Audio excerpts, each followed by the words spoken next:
Asano is a boy who lost his entire family to a horrific car accident not long ago, and through this traumatic event, he was left with a deep dread that he may one day lose what he holds dear once more, causing him to develop crippling social anxiety. One day after the bell for lunchtime goes off, Asano is approached by some of his classmates who just want to hang out with him. Asano can't bring himself to accept their request, even though he really appreciates them asking, and the guys can't believe they've been turned down for the 10th time in a row. They've been in the same class as him for a month now, but they've never gotten the chance to chill with Asano. They still haven't given up on hanging out with him, but they'll just come back tomorrow and ask when he's more mentally prepared. As the guys leave, Asano's childhood friend, Mutsumi, comes up to him and places a bento box on his head. She scolds Asano for turning down an invitation like that when he's got literally no friends aside from her. Asano doesn't see a problem with his behavior, so Mutsumi moves on and says she made lunch for the two of them to share. She knows he hasn't been eating properly since he has to work so much, so this is a non-negotiable meal. Asano eventually gives in to Mutsumi's demands, and as they sit down, Mutsumi talks about how she is worried that Asano might stay friendless for the rest of his life. But it's not like she's much better than him since she rejects every guy that comes up to her almost instantly as well. She doesn't deny it, but she seizes the opportunity to tease Asano for worrying about her so much. But moving on, she really wants him to learn to socialize again, so he can live a normal life like his parents would have wanted him to. However, he doesn't understand how her feeding him is going to help him socialize more. The simple answer is that it won't, but she wants to do it anyway, so Asano just goes along with it, yet as the food approaches his mouth, it is intercepted by Mr. Harukawa. The dude literally came out of nowhere, so Asano is trying to figure out why he's here in the first place, and Mutsumi questions him about the business trip he was meant to be on right now. Harukawa says he missed her so much that he changed the schedule of his trip so he could come home earlier. He also says something about wanting to rub her hair against his cheeks, not specifying which cheeks though, and Mutsumi is really close to reporting him for inappropriate behavior if he continues. Before he goes, Harukawa turns to Asano and tells him to head to his office after school is over today because he has a very special private lesson to give him. But he neglects to explain further, and Mutsumi seems worried about it. At the end of the school day, Asano's classmates wave goodbye to him, and as they leave, Asano feels dejected because he actually does want to have friends, but ever since the accident, he has been afraid to connect with other people again. He makes it to Harukawa's office, where Harukawa has been eagerly awaiting his arrival. And now that he is here, they both take a seat on the black couch, suspiciously close to one another. The awkwardness is killing Asano, so he asks Harukawa why he was called here, so Harukawa answers that he just wanted to share some photos from his special homework folder with him. His saying that is weird enough, but what makes it even worse is that all the pictures are of Mutsumi. Asano is now sure that Harukawa is a lost cause, so for the safety of his only friend, he is going to have to report him to the police later. Harukawa continues showing Asano his pictures of Mutsumi, but now they are getting younger. He has ones of her when she was 7 and 5, and even some from her 3rd birthday party. But that begs the question, how did he get those photos if he is just a teacher at the school? Things take a dark turn as Harukawa states that he has been watching Mutsumi for a long time now, and one thing he can't stand is undesirables trying to get close to her. Which is why he had to have a nice little chat with the last guy who asked her out on a date. Asano is scared out of his mind right now since he's now Harukawa's next victim. Harukawa has been ignoring him because he and Mutsumi are childhood friends, but the situation has changed, so he needs Asano gone now. Asano can't muster the strength to fight back or run away because his legs are frozen in fear. However, before Asano can become a missing person, a girl dressed in white jumps into the room and flashbacks the whole place. Luckily, Harukawa has a natural resistance to flashbangs since his eyes are always closed, but he still got distracted enough for the girl to snatch Asano away and take him to safety. Asano later wakes up to Mutsumi, who's glad he's okay, but then he looks around some more and realizes that he is surrounded by a bunch of weirdos, so he freaks out over it and tries to get away. He asks Mutsumi who all these strange people are, and it's kind of a long story, but they are basically her siblings. She introduces them all to him as Futaba, Shinzo, Shien, Kengo, and Nano, and their guard dog Goliath. She also tells him that they are a family of spies and feels so good to finally come clean about it after keeping it secret for over 10 years. Asano still can't wrap his head around it all since for the longest time he had thought they were just vegetable grocers. But instead of eggplants and radishes, they deal with guns, intel, and narcotics. He thinks this must all be some elaborate prank, so the guns must be fake, and to test it out, he tries firing one, but it actually goes off. Futaba explains to him that being a spy isn't really all that strange anymore. With the current economy, you gotta do what you gotta do to make ends meet. But times are tough with all the cheap public servant spies popping up, so their only edge on the market is their 4.8-star reviews. They'd also got their big brother Kyuichiro, who gives them quite the popularity boost, but he also generates an equal amount of hate. Asano recognizes their brother as Kurokawa from school, and Futaba confirms that it is actually him. He has his flaws, but as far as skills go, he is by far the best in the family at spy work. Asano asks why Kyuichiro would try to kill him all of a sudden, so Futaba informs him that they got a tip that someone may try to assassinate Mutsumi. He knows he would never do something like that, and Futaba is inclined to believe him since their tip did only come from social media.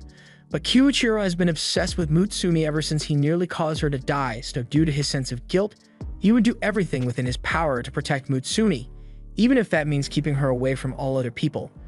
He never liked Asano, but since he is childhood friends with Mutsumi, Kyuichiro always gave him a pass to hang out with her. But now he has a reason to justify getting rid of him, so he won't stop until Asano is gone. Futaba apologizes to him for her brother's obsessive behavior, but speaking of him, an alarm goes off which tells them that he is here. He probably intends to finish off Asano now, but they all assure him that he is safe with them. They've locked all the entrances and set all the traps they have on hand, but even with the 5-on-1, they only have a win rate of about 30% when they fought him in the past. However, the only way she can guarantee that Asano survives for sure is if he marries Mutsumi, because there's a rule that prevents any killing among family members. Kyuichiro will still probably hate him, but he won't be able to kill him at least. All he needs to do to officially be married to her is to exchange rings, so it's not a bad idea as far as Futaba is concerned. Asano isn't opposed to the idea of being married to Mutsumi, but the thought of having another family triggers his fear of losing it all, so he remains silent. Mutsumi speaks up and says she refuses to get married to Asano, not because she doesn't want to, but rather because she knows how hard it is for him to form new connections, so she doesn't want to force him to join her family. Futaba understands and apologizes for being so inconsiderate, but that means they're going to have to go with the 30% win rate plan, and while they are trying to come up with a strategy, Kyuichiro shows up on the couch without any of them noticing. They are all shocked that he made it past all the traps that were set, but he at least praises Shinzo for doing a good job with them since it was annoying for him to deal with. Since it has come to this, Futaba gets in front of Kyuichiro and warns him to stay away from Asano, but he's still dead set on killing him since he considers him a threat to Mutsumi's safety, and all threats must be eliminated. If she disagrees with his methods, then she's going to have to stop him by force, and that's exactly what she plans to do as she grabs his tie and begins spinning him around. Futaba then slams him down into a chair and calls for the others to join in, so Shinzo uses his robot arms and Nanao uses steroids. While they keep Kyuichiro busy, the rest of them try to get Asano and Mutsumi to safety, but their attack fails to do any real damage to him since he blocks it all with his wires. Kyuichiro then proceeds to slice up everything in the surrounding area, forcing Nanao and Shinzo to jump back. The weapon he is using is one specially made for him called Steel Spider, and he is quite skilled with it. So Futaba tells Mutsumi to take Asano and run for the hills because she doesn't know how long she can hold him off. She charges at Kiyo with her bare hands, and she seems to be doing something special to get through his wire attacks. But in the end, it isn't enough as she gets tied up and hung from the roof of the house. She tells Kengo to get Asano and Mutsumi out of here, while she holds him off instead, but there's no chance she manages to take Kiyo down when Futaba failed so easily. She activates all of her killer drones at once and they all open fire on Kiyo at once, but she must have programmed them with Stormtrooper aim because those things haven't hit him once. Back with Asano and the others, he asks if the one who stayed back to fight Kiyo are going to be alright, so Mutsumi assures him that they'll be fine. They may get a few broken bones, but Kiyo isn't allowed to kill any family members. That aside, they need to find somewhere to hide Asano, so they open up a hidden safe behind a painting and get Asano to step inside, and before locking him in, she reassures him that she won't leave him no matter what. After Kiyo is done taking care of the others, he corners Mutsumi and who he believes to be Asano. He asks Mutsumi to get away from Asano so she doesn't get stained by his blood after he kills him, so she starts approaching him, but then she draws a gun and attacks, prompting Kiyo to restrain her. He realizes that this isn't actually Mutsumi, but he's got to say that he's impressed with how much detail Tengo put into his disguise. It was perfect enough to fool him for a moment, right down to the number of eyelashes. However, his skills at disguising other people still need some work because he can tell that that isn't Asano over there. Mutsumi takes off her disguise and asks Kiyo to please not kill Asano because she is certain that he isn't trying to kill her. Kiyo finally relents and says he won't try to kill Asano anymore, but in exchange, she's going to have to accept that he won't let her leave the house anymore. He believes he has been doing a half-assed job at keeping her safe, so from now on, he'll always keep her by his side and make sure that she doesn't get put in danger by all those pesky risks like school or romance or fun. He's willing to risk his life for her, and stabs himself with the knife she had in her hand to prove that to her. So all he wants is for her to give up everything she enjoys doing so that he can keep her safe forever. Mutsumi is willing to resign herself to a joyless life under her brother's control if it means that Asano won't have to die, but Asano is not okay with this. He steps out of his hiding spot and tells Kiyo to let go of Mutsumi, but Kiyo has lost all interest in Asano, murderous or otherwise, so he just tells him to leave and stay out of his family business. Asano understands that Kiyo doesn't want to lose his precious sister again, but the way he's going about doing that is totally wrong, so he tells Mutsumi that he's willing to marry her after all. Mutsumi smiles and throws the second half of her ring to Asano, but as he is reaching for it mid-air, Kiyo catches it with his wires. There's no way he would allow Asano to go through with his plan and go swooping in on his family's business, but Asano has a large debt to pay back to Mutsumi for always taking care of a nervous wreck like him, so he uses sheer willpower to break through the threads and grab the ring. After recovering from the beating Kiyo gave them, the others rush in to check on the situation and they find Asano just as he puts on the ring and officially becomes a member of the family. Everyone welcomes him with open arms, all except Kiyo, who's still standing over there in shock. Futaba walks up to him and tells him he lost this round, but this is no time to be upset since he's still about to teach Asano a lot of things so he can actually protect Mutsumi when needed. His last name is now Yozakura, so everyone calls him by his first name Taiyo. After that eventful evening, Taiyo was ready to go home and go to sleep. Mutsumi asks if he'll be alright heading home by himself, but he says he'll be fine. However, he's a bit worried about what happened to Kiyo since he's lost all the color in his body, but Futaba reassures him that he's fine, he's just having a hard time accepting that he lost his sister to him. As Taiyo gets home, he is still having a hard time believing what happened, but since he is exhausted, he passes out on the bed. But by the time he wakes up, he sees Kiyo standing over his bed with a knife ready to stab him. Taiyo manages to dodge on reflex alone, so Kiyo commends him for that, but that still doesn't answer the question of why he is in his room so early or why he has a knife with him. Kiyo doesn't see the issue and just says he is here to give Taiyo the traditional Yozakura family wake-up call, but morning calls usually aren't so lethal. Kiyo defends himself by saying a spy must always be prepared to handle a threat, so he is actually teaching Taiyo how to be more vigilant. But this next part, this is purely for revenge. Downstairs, Mutsumi is enjoying her time making a bento box for Taiyo, so when she hears Taiyo's voice, she heads upstairs to greet him but finds him being puppeted around by Kiyo. Mutsumi asks what's going on here, so Kiyo says he's just having some morning exercise with Taiyo, however she doesn't appreciate what Kiyo is doing so he takes the hint and backs off for now. But then he looks at his watch and tells the two that they don't have much time left, so that he grabs Mutsumi and drags Taiyo out the window of the second floor just before the building explodes. Taiyo has a lot of questions about why his house just went boom, but Kiyo says he'll explain everything later. For now, he's putting his feud with Taiyo on hold and lets him know about the most important mission of the Yozakura family: protecting the Mutsumi Yozakura at all costs. He suggests they leave because the explosion surely attracted a lot of attention, and as he walks away, Mutsumi calls for Taiyo to come along. In the limo, Kiyo gets off a call with Shinzo, who has already analyzed the explosion site and informs them that a bomb was planted in the kitchen. Taiyo has no clue why there would be a bomb in his house if Kiyo wasn't the one who planted it, but it's likely because the target was Mutsumi. Information in the spy business spreads like wildfire, especially when a certain someone goes on social media to rant about losing his sister to a boy, but Taiyo still doesn't know the reason Mutsumi is being targeted. Kiyo informs him that it's because she is the 10th head of the Yozakura family. The Yozakura family lineage can be traced back to the Edo period with ninjas. Over the decades, the family has produced various members, all with superhuman abilities. But there is always one ordinary person born into the family called the head. And though the head may not have any superhuman abilities themselves, their children will always be raised to possess the abilities of the Yozakura gene pool without fail. So the superhuman family protects the head, and the head gives birth to the next generation of Yozakura superhumans. But as her siblings, they don't really care about keeping the bloodline pure or anything. They just want to let her live her own life as she pleases. However, Mutsumi retorts that all her siblings are risking their lives to protect her, so she must also fulfill her role as the family head. Kiyo is left in tears over how honorable his sister's sense of duty is, but he can't handle the fact that she's married to a stooge like Taiyo. His personal frustration aside, Kiyo further explains that Mutsumi will eventually have to make her debut as the head of the Yozakura family, but before then, her mission is to gather as much knowledge about the ordinary world as possible, which also means she is inevitably going to be exposed to all manners of villains who wish to destroy the Yozakura family. Like right now, for instance, as a black van tailing them fires an RPG at them, but the limo drifts out of the way. Inside, Taiyo starts panicking and asks what's going on, but immediately after, the men in black all pull out their assault rifles and begin firing at the limo. Taiyo freaks out again, but the others are pretty calm about it since they're used to this kind of thing. Plus, the car is completely bulletproof, so they aren't in much danger. Kiyo snaps his finger and the car's souped-up engine goes into overdrive to outpace the attackers.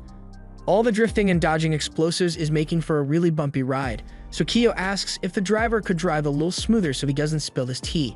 However, the driver turns out to be the family dog, Goliath, so Taiyo starts freaking out even more than before.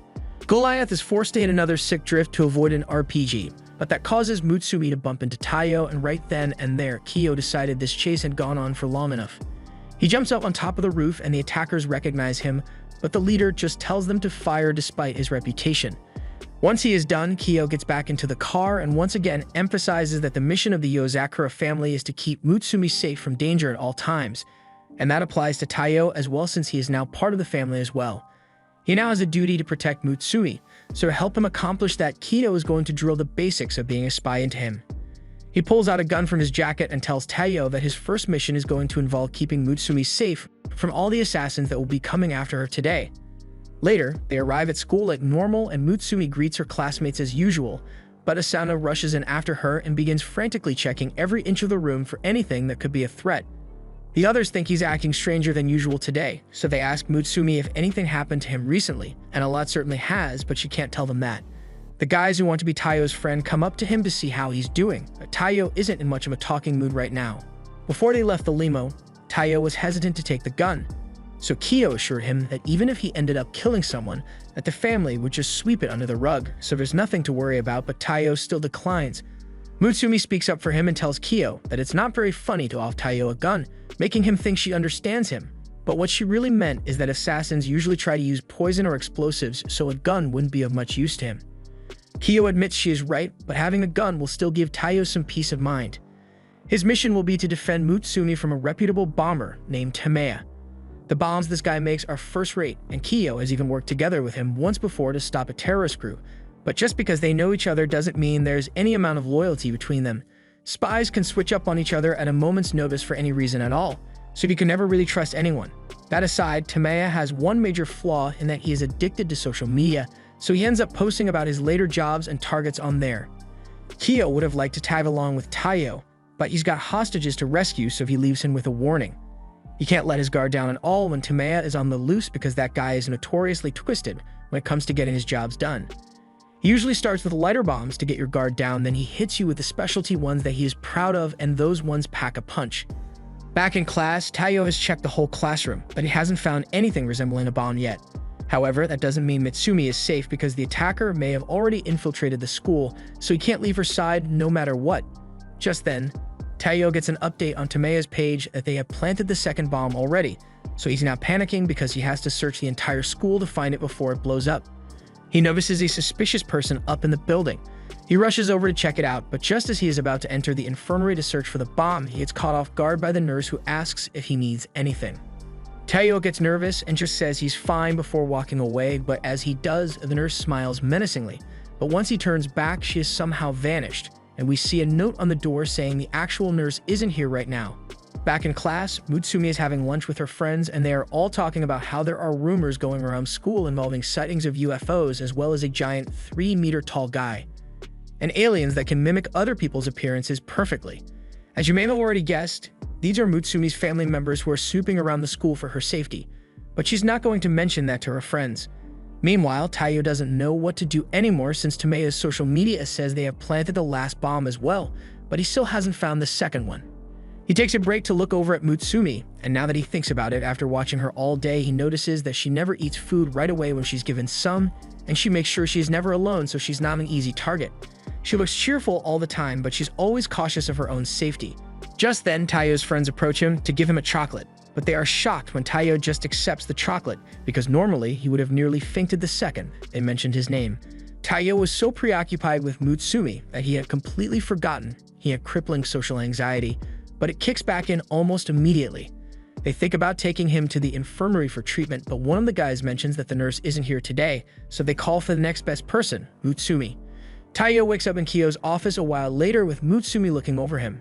She asks if he is alright and Taiyo is fine, but he asks her if she is really sure she wants to be married to a guy like him.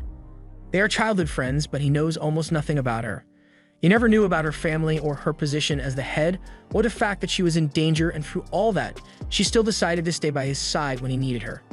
Mitsui chops him on the head for being too negative about the whole thing.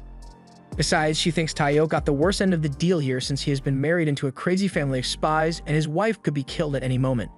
Anyone who would normally agree to an arrangement like that would be way too crazy to even consider as a husband. But she has always wished for Taiyo to be her husband one day, so she's incredibly happy that he married her. Taiyo was about to say something, but then he notices a bomb planted in the ceiling and seconds later it goes off. Taiyo managed to get her to safety before the bomb went off, but he doesn't understand how Tameya could possibly have known they were going to be here. They just happened to come to this office, but that's when he realizes that Tameya has been playing the long game this whole time. He's been using Taiyo's movements to target Mutsumi without him knowing. That makes Taiyo realize that he may be used to target her again, so he starts unbuttoning his shirt so he can check something. And his suspicion is confirmed as he finds a bomb stuck to his shirt, which must have been placed there during gym class. Tameya probably kept posting about the bombs to make sure Taiyo stayed within range of Mutsumi trying to protect her. Taiyo is a lot of things, but he's not about to let himself become the bomb that kills Mutsumi, so since the exit is blocked, he yeets himself out of the hole in the wall to save Mutsumi from the explosion. Luckily, before he could die a fiery death, Taiyo is saved by Kiyo, who just got back from finishing up his mission. He applauds Taiyo's quick thinking and realizing Tameya has planted the bomb on him. It may be small, but it packs a major punch to it. However, it has one fatal flaw in its design since it is so simple that a well-placed wire is able to cut off its detonation. After the worst of the danger is over, they sit back down and Taiyo asks what they should do with the bomb since it's still active. The only sensible thing to do would be to return it to its owner, and it just so happened that some other family members have found him already. They all heard it was Taiyo's first mission, so they all wanted to help him out. Kiyo then proceeds to tie up Tameya, who begs for mercy. But there is no mercy to be given. He gets flown hundreds of feet into the air, and once Kiyo retracts the wire that was keeping the explosive from going off, Tameya dies a fiery death. But before he went out, he still had to make one final post on social media saying #about to die now. But now that that's taken care of, there's still the issue of Taiyo currently being homeless since his house got blown up, so Mutsumi decides it would be great for him to come live in the Yuzakura house. Kiyo is obviously against it, but Taiyo is her husband after all, so he has no right to refuse letting him stay here. However, that doesn't stop him from making threats on his life. The next morning, Taiyo wakes up from a terrible nightmare where he was unable to save Mutsumi from a large, shirtless man who had her in his clutches. After realizing it was only a dream, he recalls all the crazy stuff that happened yesterday which wasn't a dream, and how he ended up living in the Yozakura house. But it's going to take some getting used to as he accidentally steps on Goliath's tail and gets himself sentenced to death by 1,000 scratches, and everyone already knows exactly what happened from the sound of Taiyo's screams. Later, Mutsumi is patching Taiyo up and apologizes for what happened to him. She had asked Goliath to keep watch over him so that he wouldn't end up getting assaulted by Kiyo in his sleep, and Taiyo knows that Kiyo would totally do something like that if given the chance, so he appreciates the gesture. Mutsumi then picks Goliath up and scolds him for hurting Taiyo even though his job was to protect him, but that makes Taiyo nervous because he knows Goliath lashes out whenever people touch him. However, he seems to like Mutsumi since she's the head of the family and would never attack her. But the same doesn't go for Taiyo. Later that day, Taiyo meets with Futaba and begs her to help make him stronger. But she assures him that they were already planning to train him bit by bit to accommodate for his ordinariness. However, that isn't good enough for Taiyo. The last incident made him realize that he is severely underprepared for the takes of keeping Mutsumi safe from danger, and he nearly ended up killing himself as well. If since Mutsumi chose him as her husband, he wants to be strong for her sake, which is touching and all, but Futaba grabs his shirt and begins tossing him around the room to prove a point. She says that she may not look like it, but she has immense talent for martial arts. And even with those talents, it took her 3 years of training before she was allowed to go on her first mission. So in his case, where she has no talent to speak of, it would inevitably take even longer to train, and simply having strong emotions isn't going to change that. But with that said, she doesn't want to let all his motivation go to waste, so she offers him the chance to try out the Yozakura family all-out training regime. But she has one condition before they can begin, and tells Taiyo that he must live in this mansion for 1 month first. He is surprised that that's all she's asking of him, but it was due to their carelessness that his house got wrecked, so she wants him to live here as part of his training. And then the real training will begin in 1 month. Taiyo is about to thank her, but as soon as he gets up, a trap door opens beneath his feet and he nearly plummets to his doom. Futaba apologizes about that, as there is one more thing she forgot to mention. This entire house is filled with traps designed for spy training, so if Taiyo can't master the beginner stuff that the house may throw at him, then all-out training is never going to happen. Taiyo may have been the one that came here to ask for training, but now he's worried he may end up dead after just 1 day. The next morning, an alarm clock goes off to wake him up, and it's not a suggestion either, as the clock explodes after a few seconds of Taiyo trying to ignore it. He runs out into the hall to escape it, but he ends up setting off another trap that deploys a flamethrower, so by the time he gets down for breakfast, he's pretty much well done. Mutsumi apologizes for the craziness of her family, but Futaba tells him the exploding alarm clock is necessary so that he builds the habit of getting up immediately. Taiyo takes a bite of his breakfast and asks how Mutsumi has managed to live in this house for so long when she's ordinary as well, but she answers that she doesn't have to deal with any traps since they don't activate for her. Shun elaborates by telling him that the traps can be turned off once he has been accepted by the house. They are all controlled by a computer system, so if he manages to clear every single trap in the house, then he will officially be accepted as a member of the Yozakura family, allowing him to turn them on or off at will. The others turn the traps off when they are injured or if they just don't want to deal with it. And if Taiyo works hard too, he may be able to do the same in 2 years maybe. Taiyo doesn't like the sound of that 2-year time frame, but a moment later, his guts start working against him and Futaba tells him he should have been paying better attention to what he was eating. Everyone in the family, with the exception of Mutsumi, has their food laced with a tiny amount of poison to help build immunity, but Taiyo doesn't have to worry because it's only enough to turn him into an ass blaster for the morning. But something he does need to worry about is the fact that the bathroom door has 20 locks on it for some reason. Kyo walks past, and while he doesn't do anything to Taiyo, he greatly enjoys watching him suffer. In order to get in, he needs to be able to pick the lock and crack the password in under a minute, but it's cruel to expect him to do it on his first try, so Shin goes over to help him before he ass blasts all over the floor. The next day, everyone's alarm clocks go off again, and they all stop it from exploding in their own way, except Taiyo, who still hasn't gotten the hang of things yet. The traps are integrated into everything he does. Getting breakfast results and getting gunned down.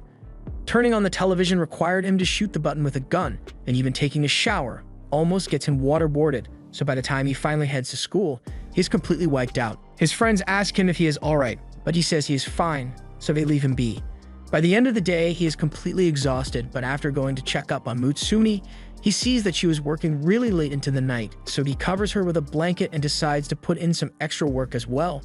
So he heads outside to practice his aim, but he still classifies as a stormtrooper in this apartment. He is dead set on practicing some more until he finally gets the hang of it, but then Mutsumi calls out to him and asks that he take a break with her. They both sit down inside, and Mutsumi pours him a cup of tea before asking if he is sure he isn't going too hard on himself with all the training recently. Taiyo doesn't want to admit it, but she knows he's trying really hard, and it's because he thinks he is weak, but Mutsumi doesn't think of him that way. She recalls the old days when they were neighbors, but they weren't especially close to one another at the time. However, when she started junior high, she started getting bullied for her white hair streaked by some girls who were jealous of her. And Kia wasn't around to make them disappear, so Mutsumi was left at the mercy of their cruel, scissor-happy tendencies, but then Taiyo arrived and he put a stop to the bullying by cutting his own hair without saying a word. His confusion tactics seem to have worked as the bullies become so scared that they all ran off. Once the girls were gone, Taiyo dropped the scissors and told Mutsumi that he had been meaning to cut his hair anyway, so she doesn't need to worry about it. She still felt bad about it, but he insists that it isn't a problem, and from that day on, the two became really close friends with one another. He has been protecting her all this time, so she assures him that he doesn't need to push himself so hard now. Some time passes and Taiyo wakes up one morning, managing to stop the explosive alarm clock before it goes off again. He then makes his way through the hallway without setting off any of the traps. He walks into the living room and greets Shinzo as he once again tries to turn on the television with a gun. His aim has improved to the point where he can hit the power button, but changing channels is still a bit difficult for him to do, so Shinzo gives him a couple of tips on how to reduce recoil when he fires the gun. Soon after, Shien enters the room and she is impressed that Taiyo can now turn the television on with ease. She came to give Shinzo some of Taiyo's performance data, which she analyzed for him, and Taiyo is very thankful for all the help they are giving him. But he's got a question he's been dying to ask. He asks Shien why Shinzo is always in a garbage can. But the answer is pretty simple, and it's because he is just really shy and lazy, so he almost never leaves the mini tank he built himself. But that aside, she tells Taiyo to hurry up because he was supposed to meet Nanao to learn how to deal with poisonous gas. As he leaves, Shinzo says he thinks Taiyo has some real talent with this spy stuff, but while Shien agrees that he is progressing really quickly, it is all due to his own hard work. Later, Futaba and Tengo are walking down the halls when they come across Taiyo and Nanao doing nerve gas training. Tengo tries to interrupt, but Futaba kicks him back into place so Taiyo can train in peace, although she notices that there's something wrong here. Some more time passes and Taiyo is now able to breeze through the morning routine without a hitch, and Mutsuni is really proud of how far he has come in just 3 weeks of living here. He asks her to pass him the milk, but one thing he hasn't managed to adjust to is the mild poison doses, so he once again is forced to race for the toilet. However, he also hasn't figured out how to crack the codes on the door, so Tengo goes over to help him before he has an accident, but as he gets there, he finds Taiyo passed out on the floor, so everyone rushes over to check on him and Futaba asks Nanao to get some medicine ready for him. Taiyo later wakes up on Nanao's diagnostic table, and luckily all he has is a fever brought on by fatigue, so if he rests for the rest of the day, he should be fine. Or at least he would be fine if he didn't have such extensive injuries. Futaba had been on to the fact that he was hiding something for a while now, since there's no way to achieve extraordinary results like Taiyo did without taking drastic measures as well. He hid how much he was overworking himself with the help of the others, and Futaba is especially disappointed in Nanao for enabling this self-destructive behavior. Taiyo tells her it's not the others' fault since they tried to stop him when he started this, but he was stubborn about it and pleaded until they reconsidered because he wants to be able to protect Mutsuni as soon as possible. Futaba chops him on the head for being so foolish and not realizing that he can't take care of Mutsuni if he can't take care of himself first. She gives him a book on the basics of code breaking so he has something to do while he recovers from his wounds, and Taiyo thanks her for being so considerate. But once she leaves, Futaba thinks to herself that Taiyo's resilience is really unbelievable. Normally, if someone drives their body to the brink of collapse so often, their spirit would shatter long before their body ever gave out. But Taiyo continues to train hard for Mutsuni, and that may mean he has what it takes to protect her after all. A couple of days later, Taiyo has recovered and is finally able to unlock the bathroom door on his own, which is a cause for celebration. And since he has finally beaten all the traps in the house, he is granted admin access to turn them off and is officially recognized as a Yozakura now. Futaba personally praises him for all the hard work he has been putting in over the last month, but from now on, he will be receiving the intense Yozakura family training, so he had better be prepared. For starters, Shinzo pulls out a 100-kilogram shirt for Taiyo to change into, and Shien increases the difficulty of the traps, so Taiyo is in for even more hellish training already. The next morning, while Mutsumi is busy preparing a meal for the family, Taiyo comes in and asks her to show him how to put on a bra properly. Mutsumi never thought she would hear those words from Taiyo, but she tries to remain positive and tells him that she will always love him no matter what he does, even though her face clearly shows that she does not approve. Taiyo pleads with her to not look at him like that because this is just a misunderstanding. He was just doing this because he has to practice his disguise techniques, not because he wants to. But if that's the case, then this girl is here to show him how it's done. Mutsumi recognizes that the girl is Tengo, who is a believer that it takes a real man to become best girl. And he's going to make sure Taiyo learns to do this too, whether he likes it or not. A while later, Shinzo walks into the kitchen and sees Taiyo in a bra while Mutsumi and another girl are on top of him. But who is he to judge what a married couple enjoys doing together? Taiyo doesn't want to give Shinzo the wrong idea here, so he clears up that the girl is actually Tengo in disguise. Then Kyo walks in asking Mutsumi for a goodbye kiss, And that was the breaking point for Mutsumi, so she smacks him in the head and gets everyone to settle down so she can go back to cooking.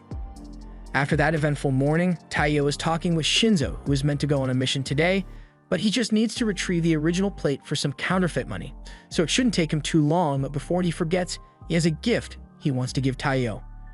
Later on, Taiyo and Mutsumi arrive at school and Mutsumi apologizes to him for all the craziness that went on that morning, but all of a sudden, a rogue baseball comes flying straight for Mutsumi's head, but Taiyo catches it without even looking and is able to throw it back with such force that the coach offers him a baseball scholarship on the spot. However, he isn't interested, so he just keeps walking with Mutsumi. Once lunchtime rolls around, Mutsumi and Taiyo sit on the roof to eat together, and Mutsumi takes the opportunity to point out to him that while he may not have noticed, he is becoming more superhuman with each passing day, so if he isn't careful, he may end up giving himself away. People are already calling him a ninja with how no one can hear his footsteps or see him coming, so he agrees that he may be drawing too much attention to himself. He goes in for a bite, but just then, Mutsumi remembers that there's something she wanted to ask Taiyo if he is free after school, because there's something she would really appreciate his help with. And later, we see Mutsumi enter worker mode and handle mountains of paperwork with extreme efficiency. And she's not just stamping away either, as she is meticulously looking over each document for discrepancies, and if she finds any, the contract is rejected immediately. She keeps going through the paperwork until she finds some that belongs to Kengo, which he didn't fill out properly. She takes it to his room, and as soon as they get inside, they are greeted by this mess. Kengo doesn't appreciate them invading his privacy, but Mutsumi believes this is necessary because he keeps forgetting to attach the paperwork for his reports. She commands that he find the relevant documents right now, but Kengo doesn't think it is such a big deal and would rather just keep eating his sushi. Taiyo tries to defuse the situation and says that the form must be around here somewhere, so he offers to help Kengo look for it. Kengo tells him that it's not such a good idea to go poking around here because there's a lot of dangerous stuff just sitting in his pile. And besides, Kengo has no intention of searching for the document because he refuses to do boring tasks, including wearing clothes. Mutsumi tells him to get dressed, but he refuses, saying he needs to let his skin heal. After all the disguises he has been putting on, but even if that's the case, he could at least make an effort to hide his dong from his little sister. Kengo doesn't see what the problem is since they used to take baths together just a couple of years ago, and she would always cling to him in the bathtub. He felt she was really cute back then, but now she's more of a nagging mom than anything. Mutsumi takes offense to this, so she feels like it's time she punished Kengo since she is the head of the family, and as soon as Kengo hears this, he just smiles and starts running. Taiyo tries to stop him, but he instantly disguises himself as Mutsumi to throw him off, so he manages to escape. But he isn't going to get very far because Mutsumi then activates the house's lockdown sequence, so no one is leaving until Tengo gets his punishment.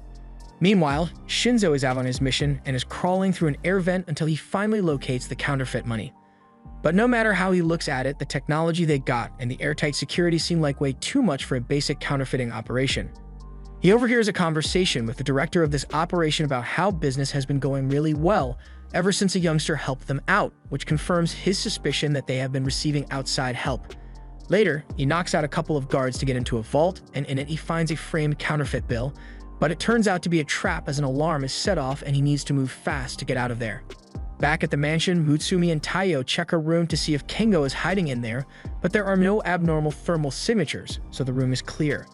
Next up, they head over to Shin's room and she's busy playing a handstand game, but she says she hasn't seen Kengo pass through here recently, so they keep checking all the rooms in house until the only one left is Kyo's room.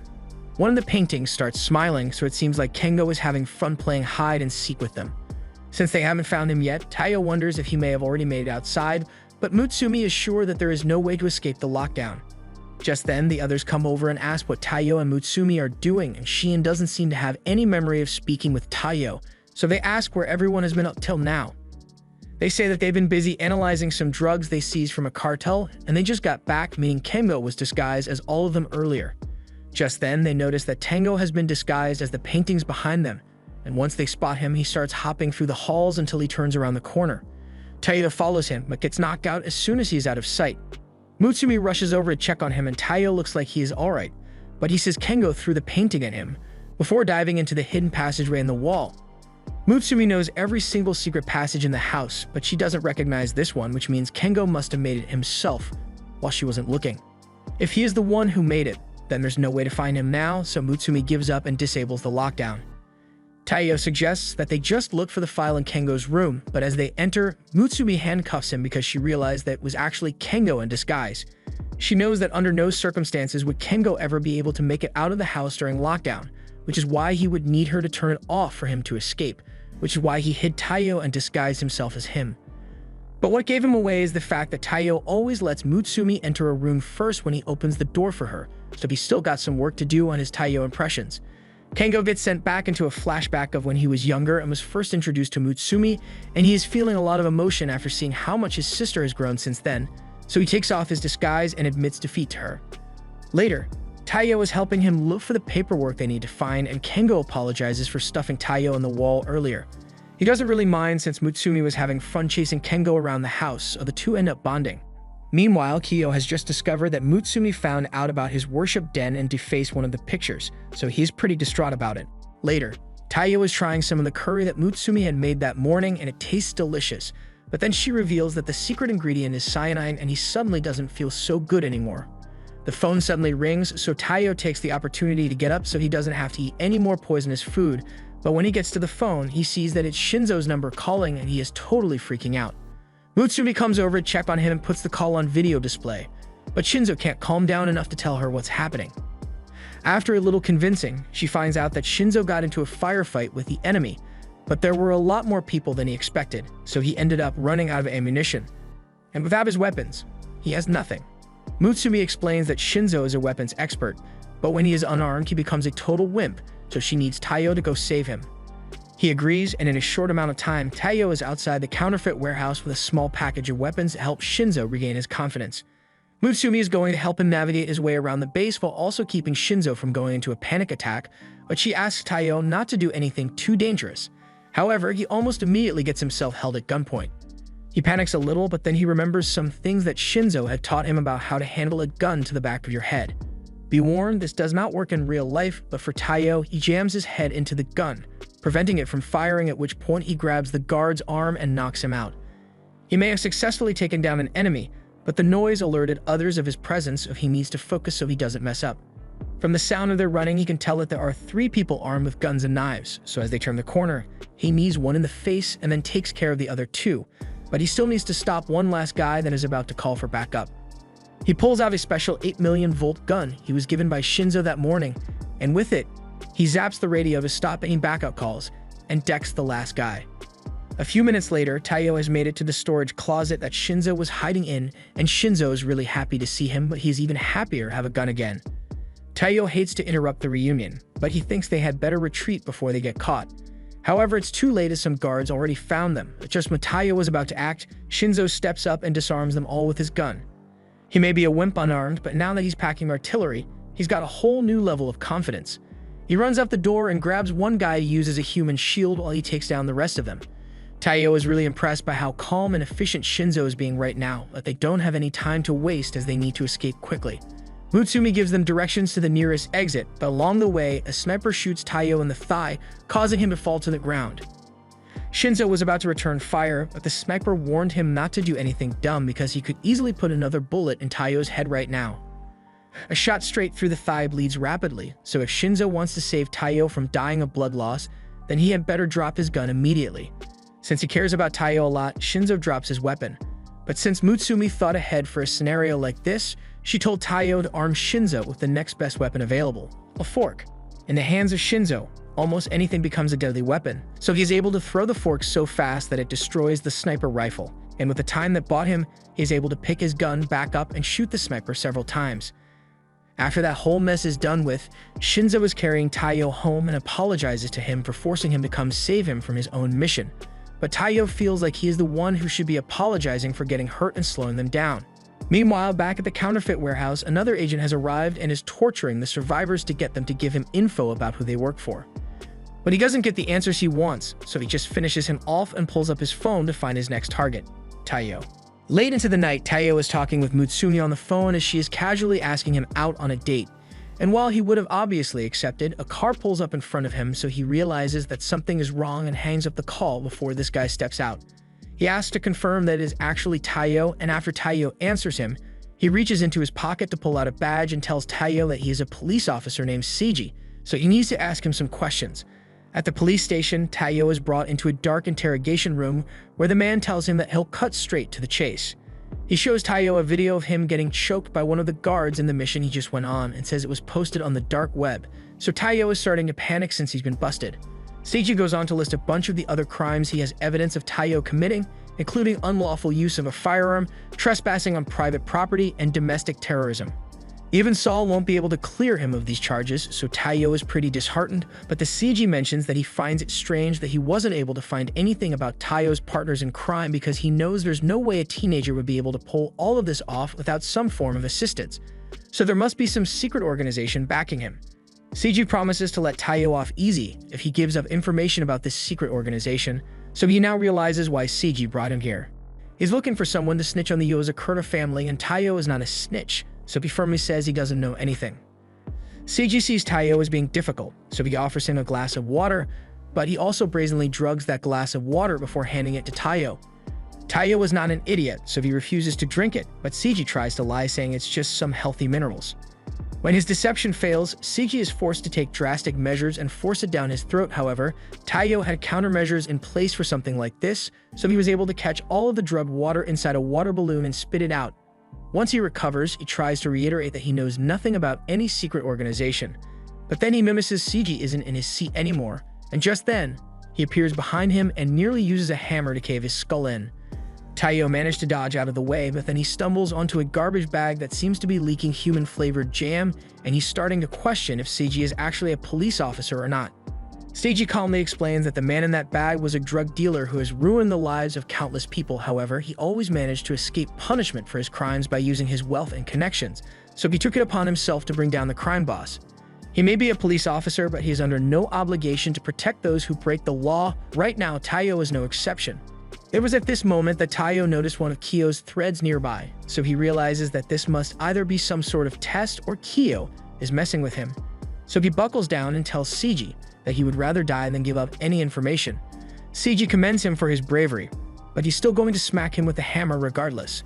Before the hammer connects, Taiyo managed to free himself from Seiji's grip and roll away, causing him to strike the wall and reveal that Kiyo has been hiding here the entire time. Seiji realizes the jig is up now that Kiyo has been revealed, so when Taiyo asks for an explanation, Kiyo explains that Seiji used to be a classmate of his, and they currently have a deal together in exchange for the Yozakura family helping him out with his investigations. He covers up all the possibly illegal stuff the Yozakura family does. Seiji still finds Kiyo to be exhausting whenever he is around, but as far as Taiyo goes, he tells him he passed his little tests since he didn't rat out his friends. Kiyo is glad everything worked out, but since he is here anyway, Seiji wants his help with an investigation he is currently engaged with. However, Kiyo doesn't want to have to deal with it now, so he makes up an excuse about having somewhere he needs to be and says he'll be leaving now. Since there is nothing left to do here, Seiji asks Taiyo if he wants a ride back home, but he says he'll be fine. The next day at school, Taiyo is completely wiped since he didn't get to sleep at all last night. Mutsubi asks if he is alright, and he's about to explain everything that happened last night, but Kiyo walks into the room, which is pretty unusual even if he has a persona as the vice principal here. He tells the class that their usual teacher is out sick today, so he will be acting as their substitute teacher for the day. As Kiyo is teaching the class, Taiyo is finding it harder and harder to stay awake, so he thinks it would be alright to just have a little nap. But the second his eyes are closed, Kiyo sends a piece of chalk flying his way so fast that if Taiyo had managed to dodge, that's what would have happened to his head. Kiyo then starts using Morse code to talk to Taiyo and tell him that his spy must always be in a state of awareness of their surroundings. Dolphins and migratory birds are able to do this by only sleeping with half their brain at any given moment, and it's possible for humans to learn this power as long as the person trains hard enough. Kiyo, for example, managed to learn this at the age of 15, and he hasn't slept since then, but Taiyo complains that it's totally unreasonable. Kiyo says he'll be using his threads to keep an eye on Taiyo's heart rate, and if he happens to fall asleep at all during the class, then he'll be woken up by a piece of chalk traveling at the speed of sound in his direction. Taiyo can't believe he has to deal with training even at school, and Mutsui jumps in on the conversation as well to back him up since she knows Kiyo is just doing this to mess with Taiyo. Taiyo is surprised she knows how to use Morse code as well, but it's natural for her since she has been part of the spy family her entire life. She tells Kiyo to leave Taiyo alone while he's at school, but Taiyo stops her and says she doesn't have to worry because he can handle any kind of training Kiyo throws at him. Kyo likes Taiyo's confidence, but he's going to make sure that it doesn't last long, so he pulls out a green pill, slams it on his desk, releasing a cloud of smoke into the classroom and effectively gassing everyone. Mutsumi manages to hold out since she is always prepared in case of gas attacks, although she never would have expected that she would have to use it to protect herself from Kyo. The pill he just crushed contained a special sleeping gas that Nano developed, so one whiff of this stuff will put most people to sleep. And that includes Taiyo as well. Now that he has fallen asleep, Kyo has all the freedom in the world to hit him with as many supersonic chalk attacks as he wants, but at the last second, Taiyo springs back up and blasts the chalk away with his Volt gun. Mutsumi is glad that he managed to stay awake after all, but that doesn't seem to be the case since Taiyo is actually out cold, but he has somehow awakened the ability to protect himself in his sleep. Kyo has to admit that he is impressed, but the training is far from over since he still needs to push Taiyo to his limits. He throws several pieces of chalk at him, and even though he's asleep, he is still managing to skillfully evade and counter the attacks. So much so that he is able to evenly match Kyo at every turn, but Mutsumi doesn't like how Taiyo is becoming a monster as well. That a while later, things settled down, but apparently Taiyo's state of sleep awareness was only temporary as he hasn't been able to replicate it since, and he has also had constant sleepwalking issues as well. The next day, Taiyo is busy reading a spy magazine which is detailing every single reason spy marriages often end in divorce. And the main cause is usually overworking to the point where the connection fades away. So to prevent this, when Mutsumi brings a cup of tea for Taiyo, he tries to ask her out on a date, but he is interrupted by a call from Seiji, since he needs Taiyo to help him on a mission. Taiyo doesn't really want to have to do this, but Seiji insists on it, so he reluctantly agrees and heads out to the mission location. Later, Taiyo has arrived at an amusement park and asks Seiji over the phone what he's supposed to be doing here. He gets briefed on the situation and is told that there is a couple in the park who are in possession of illegal guns, so he needs Taiyo to smoke them out. He still doesn't have much info on what the couple looks like, so Seiji tells Taiyo to stay on the lookout for any suspicious-looking people in the park. However, with everyone else having come as a couple, Taiyo is the one who looks most suspicious. While he is lamenting over how out of place he looks, Mutsumi comes up to him with a drink in hand to cheer him up. It takes a minute for Taiyo to realize that it's Mutsumi, but once it finally clicks that it's her, he starts asking how she even found this place to begin with. As for how she knew he was here, she just had to ask Seiji. But she also makes a point that being in the park as a couple would be a lot more natural for his mission. Taiyo tries to protest since this mission could be dangerous, but she tells Taiyo to keep his voice down since the targets could be nearby since there are all these suspicious couples around. And besides, she has enough training to defend herself and Taiyo is here to protect her if anything goes wrong, so she should be fine. Taiyo can't really argue with her logic, plus the people he's after are targeting Mutsumi in the first place, and most importantly, this will give Taiyo a chance to actually go on a date with Mutsumi and keep their marriage alive. One of the suspicious couples starts heading towards the roller coaster, so Mutsumi suggests they go after them for surveillance purposes. They end up getting on the roller coaster with a punk rock couple and a normal-looking couple, and as the ride begins, everyone has their different reactions. The guy in front is freaking out, the lovey-dovey couple are enjoying themselves, and Mutsumi seems to be having fun, but Taiyo is just having a nap. After the ride is over, he apologizes to her for falling asleep when they were meant to be having fun, but after all the intensive training he had to go through, the roller coaster felt like a relaxing massage chair to him. Mutsumi tells him it's alright, but more importantly, she directs his attention to the couple they were following, and from the looks of it, they seem to be on a regular date, so they can't be the ones Taiyo is after. They decide to move on to the next suspects on the list, the bodybuilders. They all get on the next ride, and that lovey-dovey couple is here too.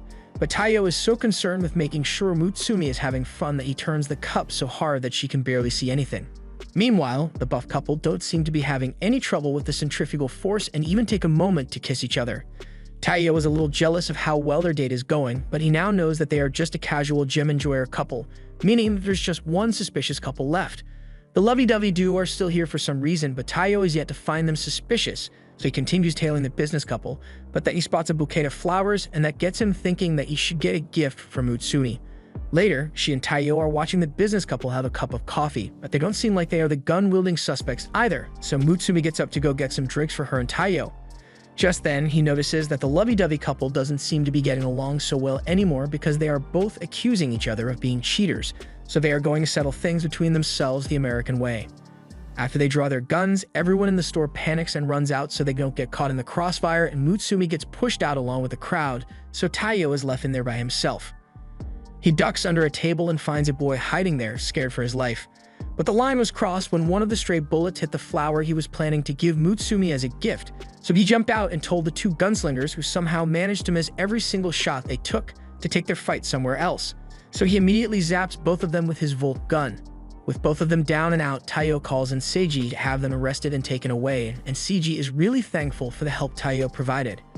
Now that the mission is over, Taiyo and Mutsumi are finally able to enjoy their time in the park. Mutsumi wanted to do this because she had heard that couples who ride the Ferris wheel together and watch the sunset get a happily ever after. Now that Taiyo knows what this was about, he gains the courage to give Mutsumi the gift he had gotten for her, although it's a little damaged. She is stunned since she never expected Taiyo to be the kind of person to go for romantic gestures like this, but it makes her really happy. In a dark apartment, a girl is busy trying to hack her way into a secured system, and there's Sheen, who just finished her final mission. She can finally sleep after 80 hours of work. But that doesn't last long because she gets an emergency alert on the screen saying that someone has breached the system, and she now needs to deal with a hacker who is messing with her system.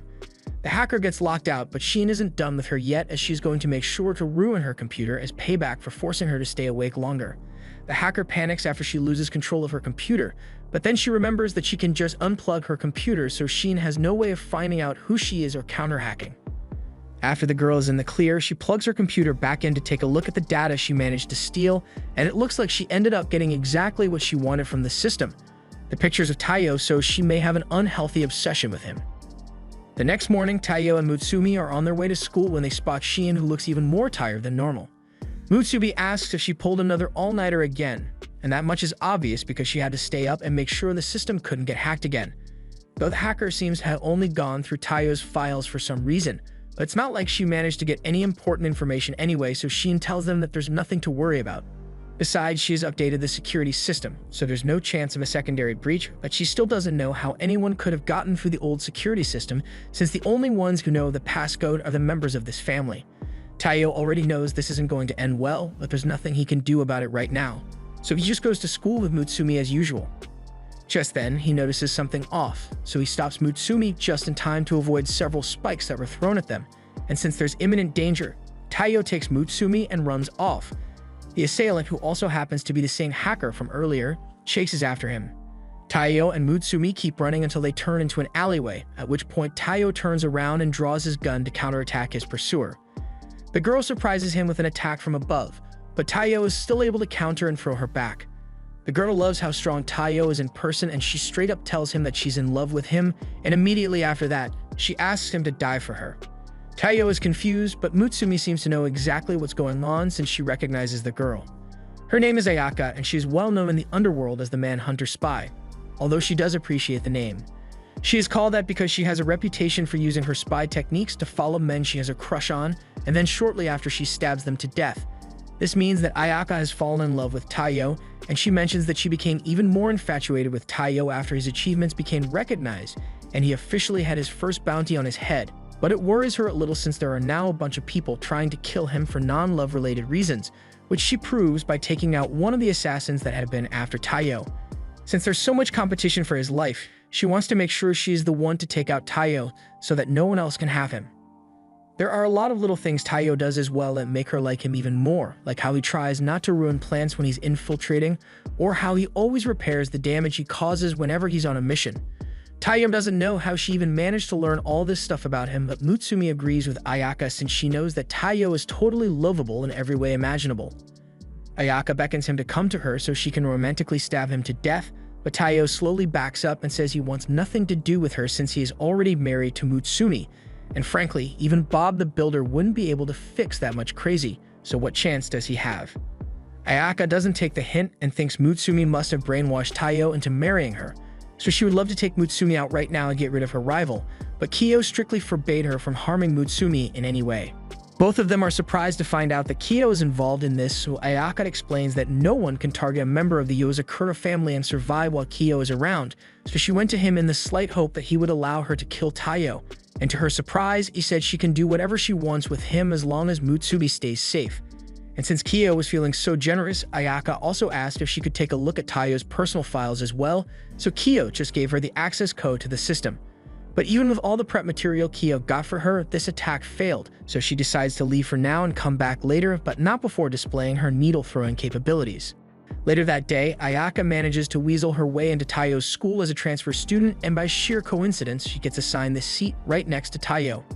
As she is walking over to her desk, she pretends to trip over and launches a spike straight at Taiyo's face, but he was able to block it with his notebook just in time. And this was only the beginning of Taiyo's ordeal with Ayaka, because throughout the rest of the day, she continuously attempts to catch him off guard and stab him. But by third period, Taiyo has pretty much gotten used to it, so he can dodge the needles with little effort, and by this point, her needles are nothing more than a slight inconvenience to his daily routine. Ayaka is crying her eyes out over Taiyo refusing to get stabbed, but she is still delusional, so she decided to step things up and throws needles into the necks of everyone in the class, causing them to all stand up in unison. Taiyo is wondering what Ayaka just did, so she explains that she just used her needles to inject the students with mind control poison, so they'll do anything she says now. She orders them all to subdue Taiyo because she knows he isn't going to fight back against regular people, and Taiyo is eventually completely surrounded. Taiyo tells her it isn't fair to involve innocent people in her little schemes, but she's too crazy to listen to reason, so Mutsui has to use herself as a human shield in order to stop Ayaka. However, while Ayaka was distracted, the guy she struck with needles before comes back for revenge against her and fires a gun to kill her. Fortunately, Mutsumi is faster than bullets and is able to push Ayaka out of the way because her life is precious, even if she's trying to kill Taiyo. But the guy gets no such mercy because Taiyo immediately electrocutes him until he falls out the window of the third floor. Now that he is taken care of, Taiyo rushes over to Mutsumi to see if she is alright, and Ayaka is left wondering why Mutsumi would risk her life to save someone who is trying to steal her husband. Mutsumi answers that she just didn't want someone who can appreciate Taiyo's charms just like she can to die for no reason, and that single act of kindness was enough for Ayaka to switch teams because she's now into girls, specifically Mutsumi. After school, Taiyo is glad that he doesn't have to worry about Ayaka trying to stab him anymore, but he also finds it a little annoying how she's trying to steal his wife now. He asks Mutsumi how she is handling all of Ayaka's clinginess, but she has had to deal with Kyo for years, so Ayaka is a lot easier to manage. Meanwhile, Taiyo receives a call from Shin, and a while later, he has been roped into joining her for a video game session.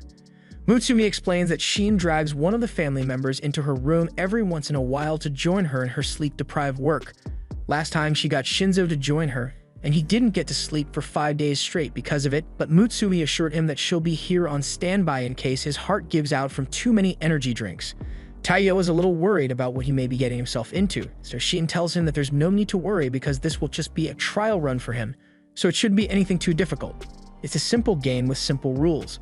When an enemy shows up on screen, you have to defeat it. The game seems simple enough so Taiyo is able to keep up with Shin, but then she says they'll be going up against a final boss, so they need to stop the train in its tracks. Shin warns Taiyo that a terribly realistic cutscenes will play if they don't manage to stop it, and Taiyo wants to avoid seeing something like that as much as possible, so he furiously mashes the buttons until they successfully stop the train. And in unrelated news, a runaway train has just managed to stop, but no one knows how it happened. Taiyo realizes that the game must have been controlling the train, and Shin confirms it, telling him that this is how she completes her missions. She converts them into games and plays them to finish. The reason she brought Taiyo to join her today is because she has a mission to complete, and it would have been a hassle to complete it on her own. Some protesters are taking things too far, so they need to stop them before they can crash a helicopter into a thermal power plant. They just need to stop the figurative dragon before it can do any damage, so after briefing Taiyo on the objective, Shin starts the mission. She is skillfully destroying tons of the little attackers, but on Taiyo's end, he still hasn't figured out the controls yet, so he runs into a dead end and keeps trying to run through it. Shin tells Taiyo he sucks at video games and a spy needs to have this kind of skill, but then Taiyo just gets through the wall anyway. He doesn't know how he managed it, but he has activated the no-clip glitch as well as the invincibility glitch, so there's no way he's losing now. However, Shin is pissed because only cowards use glitches to beat games. Mutsui tells her to focus on the game because the helicopter is getting close to destroying the plant. Shin decides to show off her game skills and dashes through the horde of minions before closing in on the helicopter and knocking it down. However, even though the initial goal has been accomplished, the game isn't over yet as there are still tons of smaller ones heading their way. It seems the protesters called in a bunch of drone strikes and Shin isn't prepared to handle this on her own. So she starts calling up Shinzo to ask him to get the missiles ready, but Taiyo doesn't think they'll need to go that far because he has an idea. He has Shin take over the systems of the helicopter she just took down, and with it, they are able to destroy tons of drones at a time. It was a brilliant idea on Taiyo's part, but if the Taiyo stops pressing buttons for even a second, the helicopter is going to crash. A couple of the drones manage to slip past them, and it looks like they were about to destroy the power plant, but out of nowhere, Ayaka's avatar jumps in and stops them. Ayaka hacked her way into the system again, but she just wanted to steal more of Taiyo's pictures and some of Mustumi as well, which is when she somehow ended up here. And she's being a huge help, albeit unintentionally, so Sheen decides to ignore her and push forward to complete the mission. After some more blasting, they eventually take out the last drone, so Taiyo breathes a sigh of relief, and Sheen had a good amount of fun with it. Ayaka also feels relieved even though she doesn't know what just happened, but now that the mission is over, Sheen locks her out of the system again. Shin congratulates Taiyo on doing so well with his first virtual mission, but she wants to show him that he can't do everything with glitches, so she's not letting him leave this room until he has learned how to play games the right way. And that led to 3 days straight without sleep, so Taiyo is in terrible condition right now. A while later, we see two spies who just got done with one of their missions, and one of them, who is called Oga, is taking a break and reading the latest issue of Spies Monthly, which has put Taiyo on the front cover. Oga is really impressed with all of Taiyo's achievements, but his partner, Sui, refuses to show interest in anything that does not involve their missions. Meanwhile, back at the Yozakura mansion, Taiyo receives a call from Nanao, who wants to know if Taiyo is free to come pick him up since he needs a ride home. Taiyo was in the middle of his workout warm-up, but he agrees to help him out and asks where he is right now. Nanao explains that he is at the evil laboratory. Taiyo needs a little more clarification, so Nanao explains that there's a lab which was secretly developing bioweapons like toxic gas, so Nanao was tasked with infiltrating the lab and putting a stop to it. He was successful, so he now has possession of the germ bomb called Sodom. If it were to go off, then it would wipe out all life within a 10-kilometer radius, and it is obviously really dangerous to bring something like this outside, so Nanao just decides to eat it instead.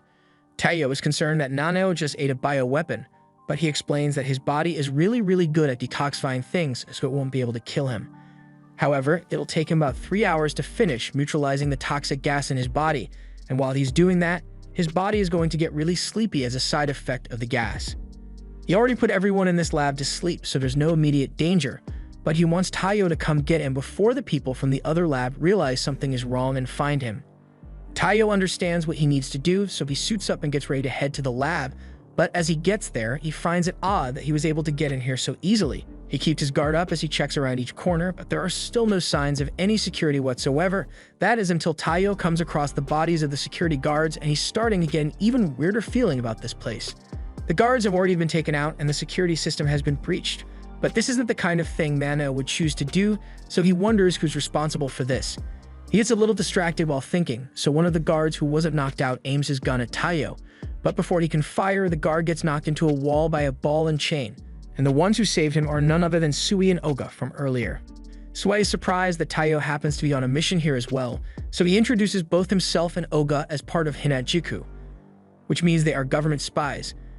Taiyo has heard all about Hinajuku, since unlike the Yozakura family, which are freelance spies, the Hinajuku are elite spies who take orders directly from the government. Studi says they were sent here to neutralize this lab and asks Oga for a status update, so Oga begins listening and he can hear the footsteps of 5 people across the building, but that's not all, as he can literally smell their guns, so he knows they are armed. That information lets Sui know that the base lab they are looking for must be underground after all, so he says goodbye to Taiyo so they can accomplish their respective missions, but Oga isn't letting the chance to team up with Taiyo slip past him, so he grabs Taiyo and drags him along. A guard manages to sneak up on Taiyo and fire 2 shots at him, but he is able to dodge both of them and counterattack, which Oga finds really impressive. They eventually arrive at the lab in question, and Taiyo immediately rushes to aid Nanao as soon as he spots him. However, Oga then tries to kill Nanao with his steel ball, so Taiyo is forced to block with his knife, breaking it in the process. Oga tells Taiyo to get out of the way since it's dangerous for him to interfere like this. Their mission is to neutralize this laboratory, so Taiyo doesn't understand why they would also want to kill Nanao.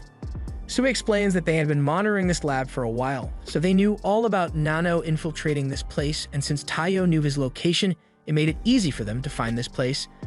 But since Nanao has ingested the bioweapon, he has now become a huge threat to national security, so they need to eliminate him to complete their mission. Sui then asks Taiyo to step aside so he can kill Nanao. But there's no way Taiyo is ever going to sit back and watch his brother-in-law die, so Taiyo gets in front of him and declares that if Oga and Sue want to kill Nanao, then they are going to have to get through him first. He is ready to fire at them, and Oga tries to warn him to reconsider, But it's already too late as Sue has already activated his Sandevistan and dashes past Taiyo with his sword while slicing up Taiyo's gun and body in the process. He probably could have already killed Nanao by now, but he wanted to prove a point about how Taiyo's emotions are nothing but weakness. He was so trusting that he let his guard down around spies he has never met before, and so lax that he hesitated to shoot at them first. Oda complains that Sui always acts like this, so he was about to try and stop him, but then he remembers that Sui is way too powerful for him to beat, so he stands down. Sui walks over to Nanao and promises that he will make the death as painless as possible, but Taiyo still pleads with him not to do this. Sui calls Taiyo pathetic for thinking he could solve his problems by just asking nicely, but before he finishes the job, Nanao finally wakes up and tells Sui to wait a minute. He explains that his body has just finished detoxifying the gas, and he has a patch test as proof of that. He doesn't care if Sui still intends to kill him regardless, but he at least wants to be able to treat Taiyo's wounds before he ends up dying due to blood loss. Sui stops and puts his sword away since he has no reason to kill Nanao if he has actually detoxified the poison. He says he'll take the latch test as documentation that his mission was successful. And before he walks away, he hands Nanao some cream that heals wounds so he can treat Taiyo. Although if Taiyo is actually this weak, then he thinks it might be better for the Yozakura family Taiyo to actually die. Sui and Oga then leave, and Nanao frantically tries to treat Taiyo's wounds so that he doesn't die. Once Taiyo has recovered, he finds himself being held captive over a flame by Kyo, and he has no idea why. Kyo shows Taiyo that he made it to the front page of the spy magazine again, but this time it's talking all about how Taiyo got his ass handed to him by Hinajuku spies, even going as far as to call it the downfall of the Yozakura family. So Kyo is pretty pissed about it and is going to go hunt down the journalist that wrote this article later. But for now, he blames Taiyo for all the bad press the Yozakura family is getting, even though a large chunk of it is because of Kyo's actions. However, what makes him the most mad is the fact that Taiyo nearly caused Nanao to be killed due to his own weakness. If anyone, Kyo would have much preferred that Sui killed Taiyo, but Nanao and Mutsumi soon show up and put a stop to Kyo's bullying. Mutsumi then goes to free Taiyo from his binds, but once he can finally talk again, he says he doesn't blame Kyo for being mad at him since it is actually true that he has tarnished the Yozakura family name. Nanao tries to tell him that Taiyo is the only reason he managed to avoid being killed, but Taiyo doesn't see it that way since he couldn't do anything other than buy a few extra seconds against Sui because he is so weak. Kyo then walks up to him and spins him around, telling him that he could never do anything significant enough to shake the Yozakura family. But if he really wants to take responsibility for his loss, then the only thing he needs to do is get stronger and go get revenge against Sui. Sui is currently standing on a train and tells a guy to move, but the guy doesn't want to budge since his legs are long, and there are plenty more space for Sui, but Sui takes it personally and shreds the man's clothes. After which he walks away to find another spot anyway, and after he is settled in, he finally addresses something that has been bugging him for a while and asks Taiyo what exactly he thinks he is doing with that obviously suspicious disguise.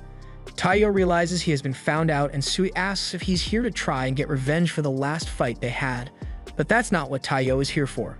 Earlier, Kyo explained that Hinajuku spies all have unique skills, and in a battle between spies, if Taiyo wants to beat them, then he's going to need to steal as much info as he can about their abilities.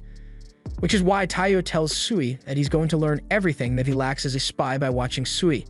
This is the first time Sui has ever heard someone announce that they intend to spy on him, but he has no objections and says Taiyo can do whatever he wants. But it's not like he believes Taiyo will be able to keep up with him and his Sandevistan. Taiyo was having trouble keeping up with Sui and remembers what Kyo had told him about the Hinajuku moving technique. It's their secret method of walking silently at high speed, so it helps them in infiltration, tailing, and combat. As one of the squad leaders at Hinajuku, Sui is particularly skilled at this technique, so Taiyo would have a hard time noticing him. But even so, Taiyo must do everything in his power to keep track of him. However, Sui gets annoyed when Taiyo starts keeping up with him, so he uses his sword to shred all of Taiyo's clothes and leave him to be arrested by the station police. But Taiyo still refuses to give up, so the next day, while Sui and Oga were out on one of their missions, Taiyo was tailing behind and Sui is fed up again, so he shreds his clothes again. On day 3, Sui and Oga were hanging off the side of a building to have their lunch, and Taiyo is still behind them, so Sui slashes his clothes off once more. By the time a week has passed, Sui and Oga are on another mission, and Taiyo is helping them out since he's still following him. Oga is still a fan of Taiyo and is impressed with how much he has improved over the week, but Sui doesn't care and moves in to slash off Taiyo's clothes off again. But this time, Taiyo manages to dodge enough to save his pants from getting slashed, and Sui is starting to realize that Taiyo may actually be getting better, but he still slashes off the rest of his clothes again. Later that day, Nanao walks into the kitchen and finds Kiyo preparing dinner, so he asks if he has seen Taiyo anywhere, and Kiyo answers that he found him collapsed by the door, probably because he lost to Sui again. But when Nanao asks if that means he carried him up to his room, Kiyo reveals that he is currently using Taiyo's body as a cutting board. Nanao pushes Kiyo out of the way and checks on Taiyo to see if he is alright, but he just laughs and says Sui got him again. Nanao doesn't understand why Taiyo would be pushing himself so hard to follow Sui around, but Taiyo believes he needs to do this to overcome his weakness. He nearly let Nanao die, and he's sure that no one would want a big brother as lame as him. Nanao doesn't see it that way since from day one, Taiyo has always been doing things that no one would expect of him. So no matter what anyone says, Taiyo is always going to be cool in his eyes.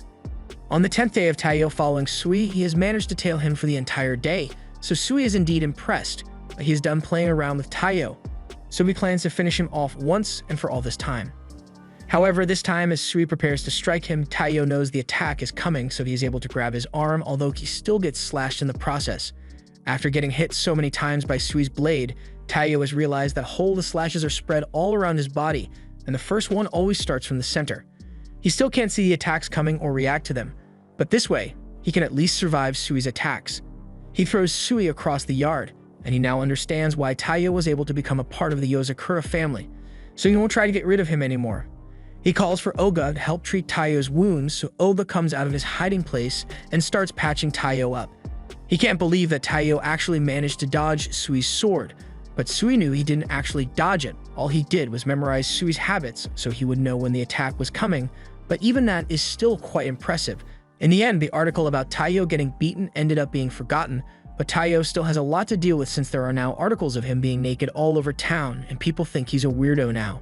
Sometime later, a party is being held by some extravagant politicians, and the Hanajuku spies were meant to do something about it, but they failed their mission. The spies apologized to their manager for not completing their mission, but the politicians have been on high alert recently, so it is really difficult to get through since security has been really tight lately.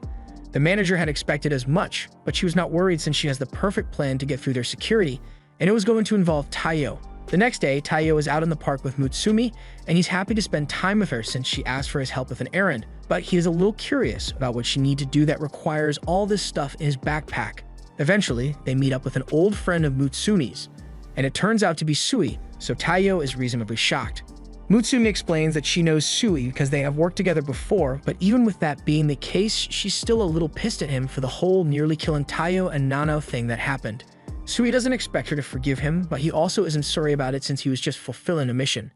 He then asks that they hurry up since his leader is currently waiting for them to arrive. A little while later, they arrive at this huge office building, but that doesn't really matter because the real Hanajuku base is the cafe beside it.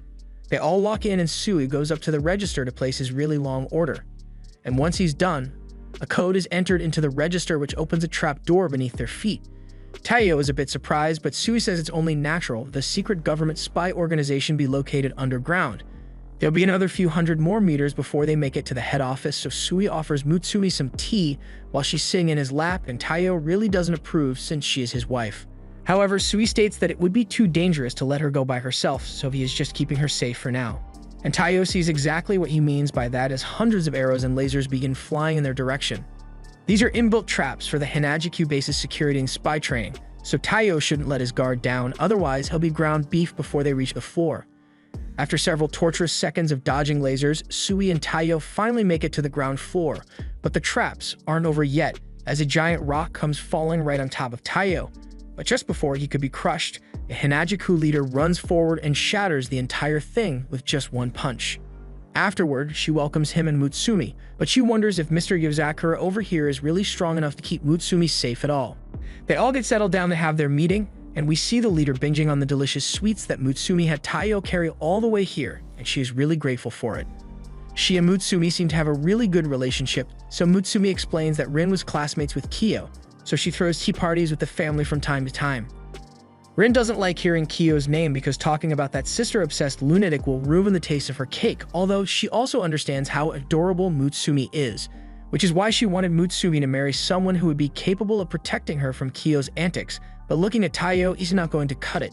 She heard from Sui that Taiyo was a shitty spy, but Sui corrects her and explains that all he said was that Taiyo was really bad at anything spy-related. which is pretty much the same thing. Mutsumi stands up for her husband and says he's got just as much willpower as Kiyo, so Rin accepts it as fact, but before they can carry on with the discussion, they are interrupted once Kiyo breaks into the base. He had lost signal from the GPS tracker he has on Mutsumi, and he knew the only ones capable of disabling his tracker would be the Hinagiku spies, so he immediately came down here to retrieve her. Mutsumi already knows what is about to happen, as Rin gets up to face Kiyo and tells him to leave immediately because his mere presence is polluting the air. Kiyo refuses to let anyone spend time with Mutsumi aside from him, so uses his wires to attack her. However, Rin is on the same level as him, so she's able to punch straight through his wires and mocks him for trying to beat her with such a weak attack, so Kiyo steps things up as the two clash. Their fight is enough to cause major damage to the base within seconds, so an evacuation order is issued for the safety of all the spies here. This is exactly what Mutsumi didn't want to happen, but everything Kiyo and Rin are near each other, they always end up fighting. Sui attempts to stop the two of them, but he's way too weak to even get close to them. Mutsumi gets between Rin and Kiyo and tells them to stop, but while they would both listen to her, they were too deep into the attack animation to cancel, so Mutsumi is in serious danger right now. Fortunately, Taiyo manages to pull her head down before she gets her jaw caved in, but he wasn't able to save himself though. He gets knocked out and Mutsumi is furious, so she threatens to never speak to either Rin or Kiyo ever again if they continue causing trouble like this. At the thought of losing Mutsumi, Kiyo goes unconscious and Rin begins pleading for forgiveness. But on a side note, she has to admit that Taiyo is a lot tougher than she thought he would be since he was able to survive a direct hit from both her and Kiyo. Her opinion of him has improved, so she asks to discuss something with him when he regains feeling in his face. She wants Taiyo to go undercover to spy on a politician. He has provided free education, normalized pensions, and reduced consumer tax, so the people absolutely love him. But Rin says a lot of his achievements were built upon a lot of bloodshed. He has 3 of the most dangerous spies in the world, red, blue, and yellow. All as his right-hand men who help him with his bribery, assassinations, and every other illegal trick possible to gain public favor. And with the next general election coming up, he's going to be planning something big. He has skillfully managed to play off all his other crimes as coincidences up till now, but they recently found one of his miniature bombs in an unrelated case the other day, and though it may be small, it is still enough to kill a person up close. There are hundreds of these things at large, but even the bomb smuggler that they arrested doesn't know anything about what they'll be used for. The only clue they have is a video of the buyer in a wig and sunglasses, which looks exactly like the politician in question, but there's not enough evidence to get him arrested yet. So they need Taiyo to get close to him so they can get the evidence they need before people end up getting hurt. Taiyo asks why they are trusting him with this mission. So Rin explains that Kuroyuri is originally from Japan, so he is aware of the existence of the Hinagiku spy organization and has his guard up, which is why they need Taiyo to disguise himself as a girl to get in. Taiyo understands the assignment, but he doesn't understand why he needs to be dressed as a girl for it. So Rin shows him a job poster Kuroyuri put out for a girl with black hair, and that's exactly what they need Taiyo to look like. But before they get the mission started, Rin reminds Taiyo that the fate of hundreds of lives rests in his hands, so he had better not screw up. Taiyo successfully gets hired, and at the next rally, he is introduced by Kuroyuri to his fans under the name Yoko Asada, but Taiyo really just wants to go home. A moment later, some people who are opposed to Kuroyuri's policies arrive, and they claim that everything he has done has only widened the gap between the rich and the poor, so a riot breaks out due to the protest. In all the commotion, the speaker nearly falls on a man, but before he can be injured, Kuroyuri runs out in front of him and takes the hit instead. He apologizes if they may have thought he had ulterior motives, but he says he really only holds the purest of intentions at heart. Even if they are against him, they still represent the voice of the people, so Kuroyuri is willing to listen to their grievances peacefully, so the protesters now suddenly don't hate him anymore. And everyone clapped. Kuroyuri is taken away in an ambulance for his injuries, so he tells Taiyo to head back to the office without him. In the ambulance, though, it is revealed that he isn't hurt at all. The whole thing was just part of his plot to get the public to approve of him more, and it absolutely worked as intended. Even his injuries were apparently fake as well, so after praising his wonderfully corrupt spies, he asks to see his new approval ratings, and as expected, they are going through the roof. But while he is celebrating, we see that Taiyo was hiding here all along, so he now has confirmation that Kuroyuri is as evil as can be. And there's no way he is going to let him get away with it. But even with that said, it was almost impossible for Taiyo to find anything related to their crimes. Kuroyuri and the triplets show up behind him as he is looking through their documents, so when he is asked what he's doing over there, he makes up an excuse about just wanting to organize things a bit. And realistically, organizing was all he was able to do, because no matter how hard he tried, he was never able to find any evidence of their crimes. And all this is in spite of them committing several crimes right in front of him. And with the bomb threat still ever present, he has still not found a single clue. Taiyo is really confused how they could be pulling all this off when he watches them every hour of the day, and not once has he seen them so much as start evil laughing for their many crimes.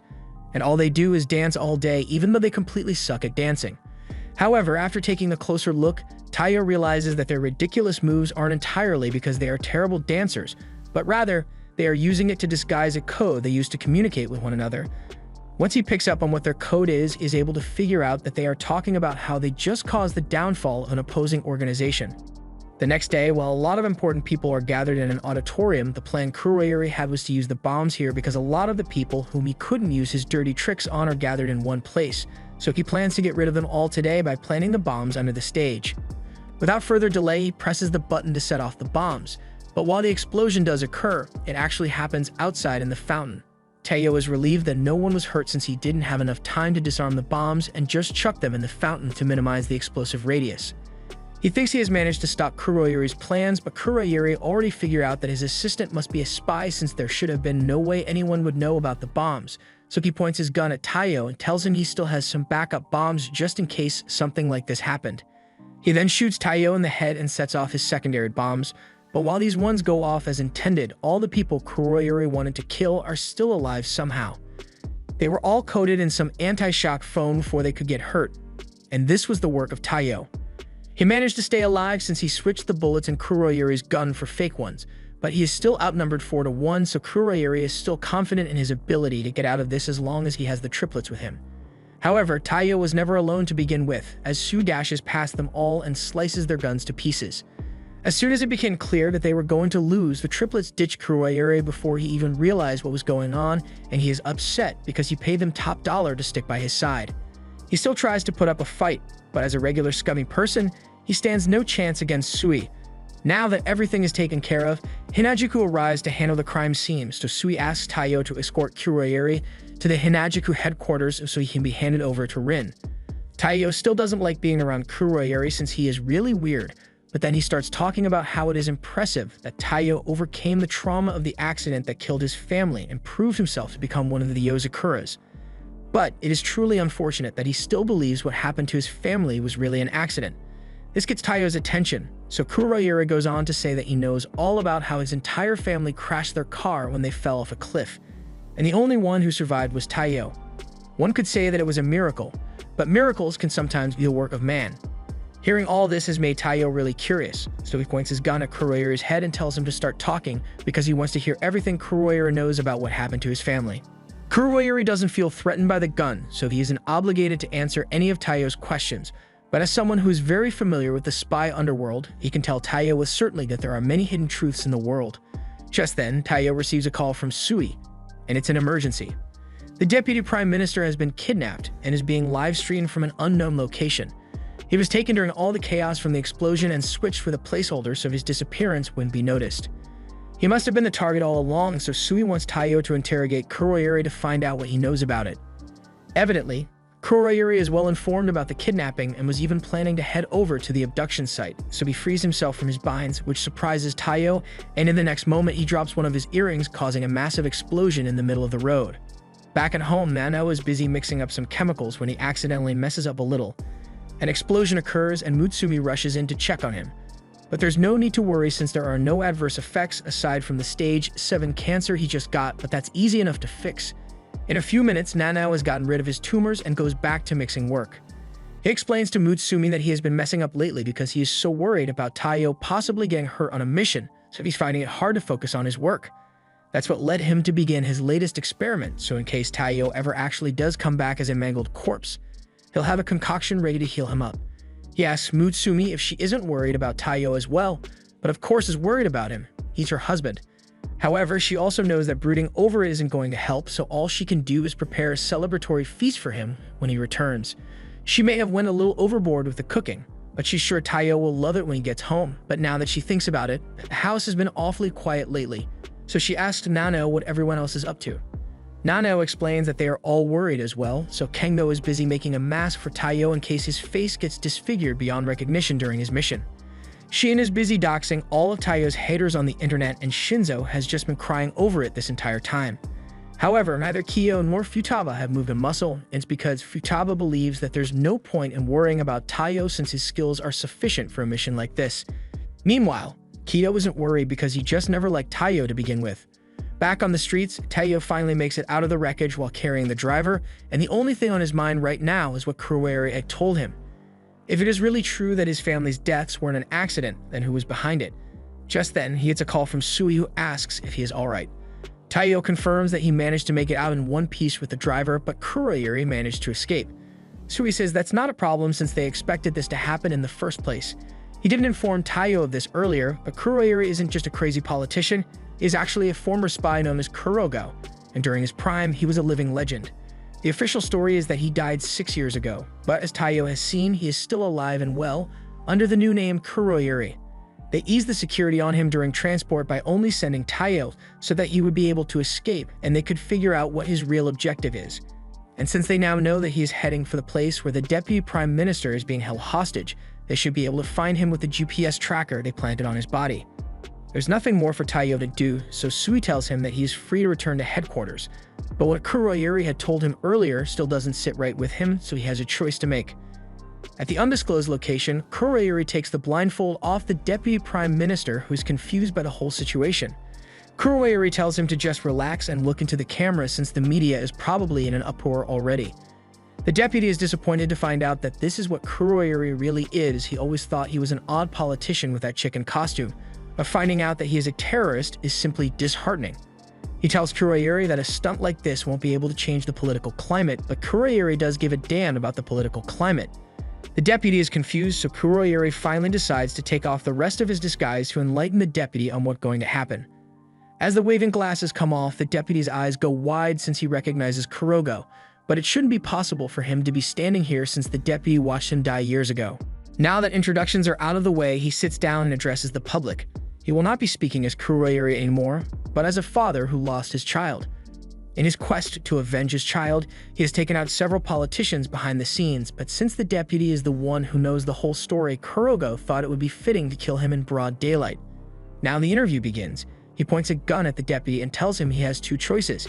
He can either confess to his crimes on national television and have his perfect image die, or he can refuse to tell the truth and die physically instead. The deputy smiles, but in the end, he is a politician, so there's no way he's got to tell the truth even if it means taking a bullet to the brain. Kurogo expected that response, so he prepares to shoot him, but at the last second, the stream gets cut off. The phone that was being used as a camera was shot by Taiyo, who managed to track Kurogo here. He points his gun at him and tells Kurogo to let the deputy go, but Kurogo calls his bluff on this one. The electric rounds in that gun would be guaranteed to hit the deputy as well if Taiyo fired now, so he knows Taiyo won't pull the trigger. Kurogo then fires his gun to knock Taiyo's gun out of his hand, but in that moment he remembers the training he received from Futaba and begins moving to close the distance. Once he is close enough, he grabs Kurogo, but Kurogo recognizes the Yozakura Jujutsu technique and knows exactly how to counter it. He also knows about the special steel and carbon fire wires that the Yozakura family uses, so he takes Taiyo's wires for himself. Taiyo is confused about how Kurogo could possibly know how to use and counter the Yozakura family's secret techniques, so Kurogo explains that it is natural for him to be well-versed in gathering information since he is a spy, but as the only thing a spy can do is gather information, then they are just second-rate at best, so the truly skilled spies know how to fully exploit that information. Taiyo asks why a spy like Kurogo would become a politician just to deceive the people, but as he stated earlier, Kurogo has no interest in politics whatsoever. The only reason he went through all this effort is to get his revenge. Thanks to his ability to gather and exploit information, Kurogo was a valued spy in the world of politics, and on one day in particular, he had just finished one of his missions and was instructed to lay low until he is given his next directive, so he headed home to his daughter to surprise her for her birthday. At first, his daughter called Kurogo a weirdo for putting on a chicken costume, but she was just messing with him since she knew he did it to make her happy. Kurogo was always busy on his business trips, so she appreciates him taking the time to come home for her birthday party, and she seems excited to spend the day with him. But she also tells him that if he plans on surprising her, then he shouldn't send her a present before he gets home because it ruins the surprise. The only problem is Kurogo never sent a present, so he immediately realizes that it must be a bomb, but it was already too late. The explosion went off, and while Kurogo was able to survive, his daughter did not. The organization he worked for had gotten their use out of him, so they attempted to erase him. Kurogo has murdered hundreds of people, so he's not going to claim to be a morally upstanding person, but they took his daughter away from him, so he vowed to make sure every last person involved pays for what they did. That is why he faked his death and reinvented himself as Kuroyuri, all so that he could get close to the other politicians whom he was targeting to take them out. And now, Deputy Shirasagi is the last one standing, but not for long. Taiyo tries to intervene to stop Kurogo from pulling the trigger, but he gets pushed back by the triplets who never really abandoned him. At this point, Kurogo thinks it is pretty clear that Taiyo stands no chance against the four of them, so he tells Taiyo to stand down and let him get his revenge. Taiyo has also experienced what it is like to have his family taken away from him, so Kurogo would rather not have to hurt him. If Taiyo agrees to step back, then Kurogo is willing to tell him everything that he wants to know about what happened to his family. Taiyo understands how Kurogo feels about losing his family, and if there is really some kind of hidden secret regarding the accident that killed his family, then Taiyo wants to hear about it too. But above all, he doesn't want anyone to die, so he can't let Kurogo pull that trigger. Just then, Sui shows up, and with a swing of his sword, he dices up the floor, sending himself and the triplets falling to the floor below. And as he falls, he says that he'll take care of the triplets down here, so he wants Taiyo to handle Kurogo and make sure that Shirasagi survives. Taiyo agrees and readies his knife to face Kurogo. He lunges forward at him, but Kurogo catches his hand before he can land a stroke, and he is immediately able to tell that the knife is one that was made by Shinzo, since it is uniquely hollow. It is made specifically so that one can load poison into the hollow point, so he tests it out by stabbing Taiyo with it. From Taiyo's reaction, he can tell that the poison was probably a muscle relaxant made by Nano, so with Taiyo incapacitated, he punches him away. Taiyo is left lying on the floor and bleeding out as Kurogo mocks him for being so naive as to say something like he doesn't want anyone to die. Because no matter what he does, someone is always going to die, like Kurogo's daughter or his family. Meanwhile, on the lower floor, Sui faces down the triplets and they recognize that he has talent with a sword, but they still doubt he'll be able to take all of them on at once. Red is specialized in arson and acts of terrorism, Blue is able to slash anything with high-pressure water beams, and Yellow is able to use electricity to rewrite all the data on a computer and fry human brains. So when they work as a team, they are completely unstoppable. Sui calls them arrogant for revealing all their techniques before the fight has even begun, but since they told him their techniques, then it's only fair that he reveals his own. So he informs them that the foundation of the Hinajuku technique is walking on flowers. It involves absorbing all sound and resistance by treading lightly, making it possible to move swiftly and near undetectably. At its core, it is just a basic technique that anyone could realistically master, but its flexibility can be applied to sword skills as well, so he is confident he'll be able to handle all three of them at once. The triplets all prepare their techniques and combine them into one massive attack aimed at Sui, so as the huge ball is hurtling towards him, Sui prepares his sword to counter and performs a perfect parry, while also defeating all three twins. Now that he is done with his job, he wants to get back up to Taiyo as soon as possible, since he doesn't expect him to last very long against Kurogo. But he is then surprised as he feels a terrifying presence behind him. But as he turns around and tries to slash at it, there's nothing there, so he is left wondering what that could have been. Back with Taiyo, Kurogo asks him if he understands the despair that comes with losing one's family, and Taiyo is all too aware of how agonizing it feels, but throughout his suffering, there was always someone there for him. He now has a new family, so he wants to move on. He charges forward at Kurogo, and in his head, Kurogo is thinking about how useless Taiyo's efforts are since he has already memorized every possible Yozakura family technique that Taiyo could use, but he wasn't expecting what happened next. As Taiyo was running towards him, he begins using the Hinajuku walking technique, and with it, he vanishes from Kurogo's line of sight, appearing behind him instead. Before he started this mission, Kyo had informed Taiyo that a professional would have done their research on him, so none of the techniques he has learnt would work against them.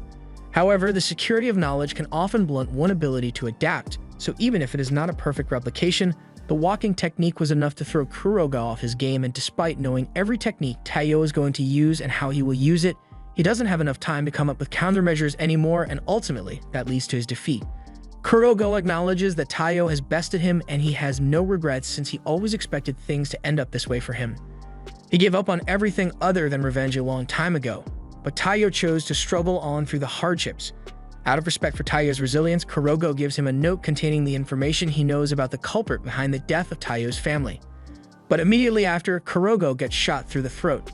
Kurogo dies shortly after, and Taiyo can't believe what just happened. But as Sui returns, he states that Kurogo must have been assassinated to keep him quiet about some huge secret. Taiyo feels deep regret since in the end he wasn't able to succeed in keeping everyone alive. On the note Kurogo had given him, Taito finds the tree Kurogo had buried his daughter. He knew he wouldn't get the chance to do it himself, so he wrote for Taiyo to place flowers on her grave for him. And inside the knot of the tree, there is a box containing the clue Taiyo was looking for. At the end of the day, Taiyo returns home and is greeted warmly by his family, so even with the depressing events of the day, he can at least smile knowing that he has such wonderful people around him. Since his mission was a success, Taiyo was later invited to a celebratory Hanajuku hot pot. Thanks to him, there were 0 victim casualties, so she gives Taiyo a huge helping of rice for being the star of the show. However, he's still not quite understanding what all this is supposed to be. Sui explains that Rin always throws parties like this to congratulate her subordinates and to make it extra special. She even hunts all the animals used with her bare hands. She's happy with her most recent catch, but something she's not happy about is how Kiyo weaseled his way into the party even though he wasn't invited. She tells him to get lost, but Kiyo has a counteroffer ready. If he gets to stay, Rin can have some of his specially brewed alcohol, and that's enough to convince her to make an exception. With the guest list finalized, Sui steps up to cut the meat, and afterwards, Taiyo prepares a portion for Mutsumi. However, Kiyo can't handle anyone feeding Mutsui aside from him, so he stuffs Taiyo's throat with food and offers Mutsui some of his own food instead. Rin scolds Kiyo for being such a meddlesome brother to Mutsui, but Kiyo refuses to listen to someone like her, so a food fight breaks out and the others are forced to run for cover. After things settle down, everyone gets their chance to eat, especially Oga, who is looking but chonky. Meanwhile, Taiyo is over in the corner reflecting on what he learned from Kurogo. This box supposedly contains information relating to the mastermind behind his family's death, but Taiyo is hesitant to open it.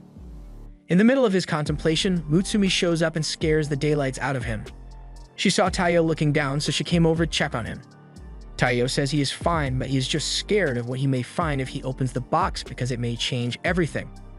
When Kurogo was about to finish off the deputy, Taiyo sprang into action to stop him, but for a split second, a thought crossed Taiyo's mind that if he knew who the killer of his family was, he would likely do the same thing. Even if it was just for a moment, Taiyo feels guilty for relating to a killer, so he's reluctant to open the box as it may set him on a path of revenge just like Kurogo. Mutsumi doesn't know what else to do, so she gives Taiyo a kiss on the cheek. Taiyo freaks out a bit because Mutsumi has never done something like this before and she's getting embarrassed as well, but she felt like it was a good moment to do something like that. And besides, Taiyo's reaction shows that even if circumstances change, deep down, he's still always going to be the same person. And even if he does change, she will stay right there beside him. Taiyo thanks her for being so kind, but Mutsumi points out that him freaking out accidentally opened the box, revealing that it's just a marble inside. Taiyo doesn't know what to make of it, but Kiyo then walks in to explain that it's a method of storing information by trapping air bubbles in a marble. Though difficult, it is possible to retrieve that information. However, that is not important right now because Kiyo is going to murder Taiyo for having Mutsui kiss him. Luckily, Rin steps in to hold Kiyo back, but he is mad enough that he may really kill Taiyo if he catches him, so Rin tells him to take Mutsumi and get as far away from here as possible until Kiyo calms down. Taiyo later returns home with Mutsumi and he complains about feeling unusually heavy today, but then he realizes it's just Ayaka sitting in his head. He tells her to get off him, and it's already weird enough that she's here to begin with, like she's also wearing a maid outfit. Mutsumi explains that she asked Ayaka to come work here as a maid since she was going to be hanging around them anyway. Ayaka has great assassination skills as a spy, but since she also has to go undercover sometimes, she is well versed in housekeeping as well. Taiyo still has his reservation since it can't be good to let an outside spy stay in the house, but Mutsumi thought it would be okay since it's Ayaka. As a Taiyo stan, Ayaka is aware of everything involving Taiyo's recent mission, including the optical marble drive in his pocket, so she grabs it and hands it off to Shien, who gives it a good look. It's old and damaged, but she should be able to retrieve the data from it, although it's going to take a while to process it. Taiyo asks how Shien even knew about the drive, so Ayaka explains that she went through the effort of informing her ahead of time since she's the only one that can retrieve the data. Ayaka also informs Taiyo that the bounty on his head has gone up again, so there are even more people out to kill him in the most painful way possible. And she thinks that's kinda hot. Anyway, if Taiyo plans on protecting Mutsumi, he's going to have to be able to protect himself. So for his own good, and definitely not because Ayaka enjoys it, she's going to attempt to assassinate him on a daily basis. Taiyo asks Mutsumi again if she's sure it's a good idea to have Ayaka stay here, but Mutsumi thinks Ayaka is cute, so she's okay with it. By the end of the day, Taiyo is even more exhausted after having to deal with Ayaka's antics, so Mutsumi offers to make him some tea so he'll feel better. Taiyo tells her he'll have some tea later, but first he wants to have a bath and get some sleep. While he's in the bath, Ayaka pops out of the tub with a camera to get pictures of Taiyo for her homework folder, and then she attacks him with a bottle of acid shampoo. However, as she was squirting at Taiyo, she accidentally sets off one of the house traps, so the bath water becomes electrified and she is shocked in place. Despite her trying to kill him a few moments ago, Taiyo still doesn't want to let her suffer the same fate, so he is going to help her. He smashes through the wall to get to the main power source, and then he holds Ayaka to transfer some of the electricity and eventually blow up the main power source. They both manage to get out of there, and while Taiyo is on top of her, he tells Ayaka that he doesn't mind the training, but she shouldn't do reckless things like that anymore. However, as Kiyo walks in on Taiyo, his position and lack of clothes make it really difficult to beat the allegations of cheating, and he can't ask Ayaka to explain because she's totally enjoying this. Kiyo threatens Taiyo with a medieval torture device, so he is forced to run away butt naked, while Ayaka also follows behind in hopes of continuing where they left off. And despite seeing all this, Mutsumi just thinks it's normal. A while later, Taiyo is about to go on his next mission when Mutsumi reminds him that he forgot his phone. Also, there seemed to be someone called Kaoru calling him, but Taiyo immediately snatched the phone and says it was no one important. After he leaves, Ayaka walks up behind Mutsumi and tells her that Taiyo is probably cheating on her. Mutsumi trusts Taiyo, so she says he's probably just busy with spy work, but Ayaka is convinced that he must be cheating. He always showers after he gets home. He turns off his GPS so that Ayaka can't track him, and he keeps slipping away for unknown reasons even when Ayaka tries following him. Later in the day, Mutsumi is out in the park with Taiyo, and even though Taiyo is exhausted from all the work he has been doing lately, she is glad to spend some quality time with him like this. They are on a walk because Mutsumi is the one in charge of walking Goliath, and the reason it's her job is because Goliath won't allow anyone other than her to walk him. Goliath is a special breed wolf dog that was produced through repeated genetic fuckery, so he is able to grow larger at will, has an insanely durable body, and has a really long lifespan. In fact, according to what she's been told, Goliath has been serving the Yozakura family since Mutsumi's great-great-grandmother was still alive.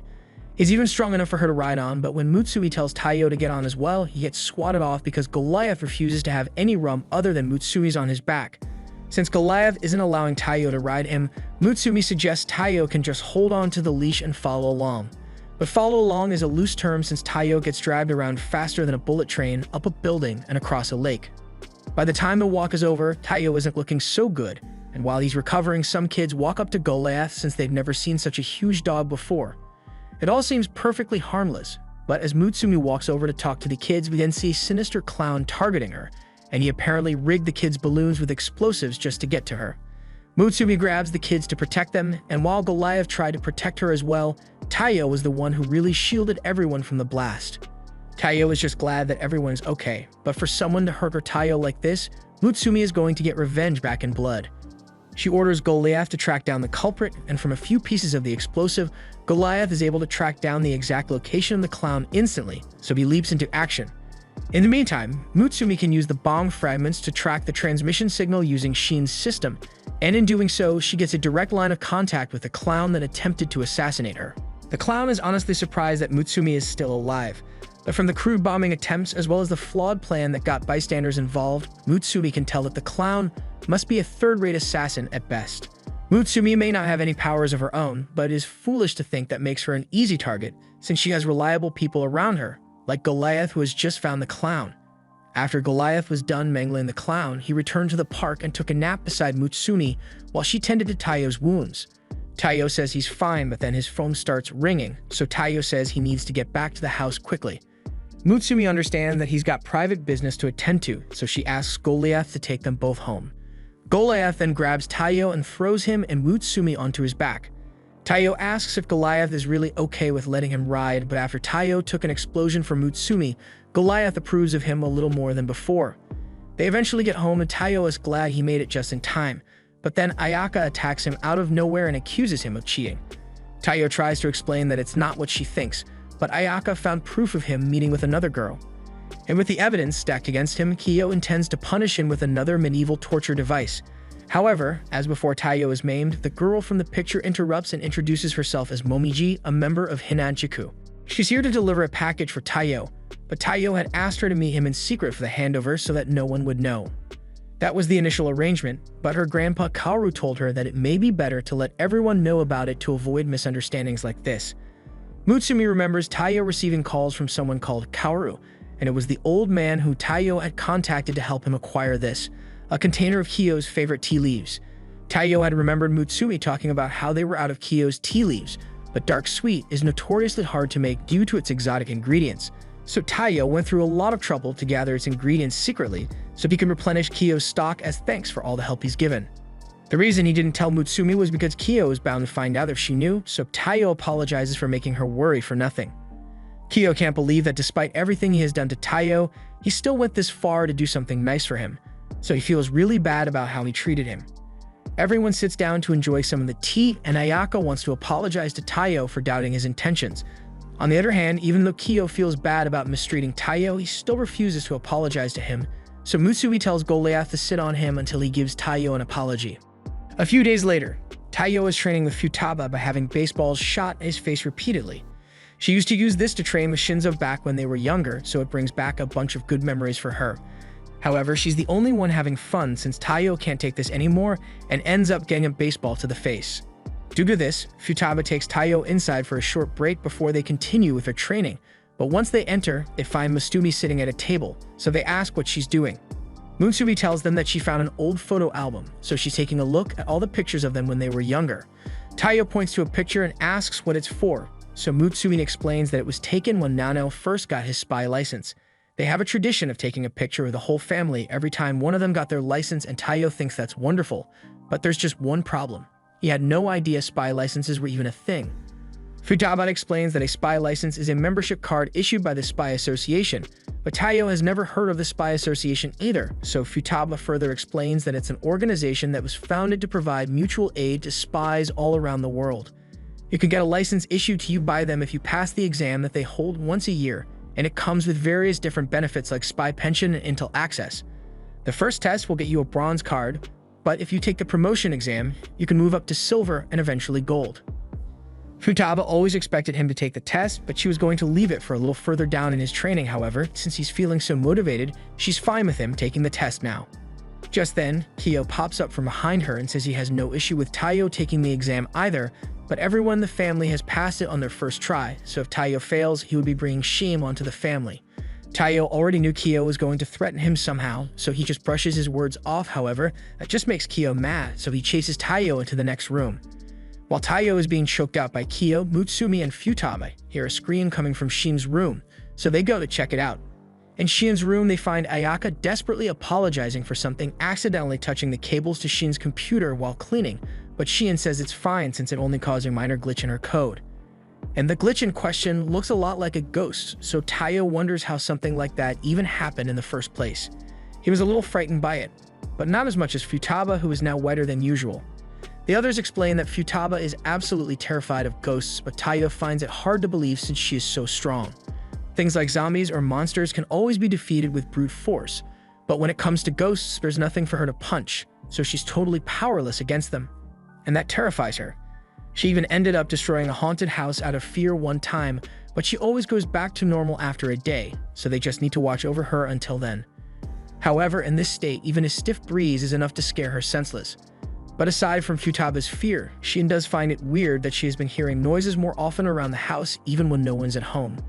And Galea has been getting worked up even when it seems like nothing is there. So she jokes that there may actually be a ghost haunting the Yozakura house, but her joke is just making Futaba even more scared.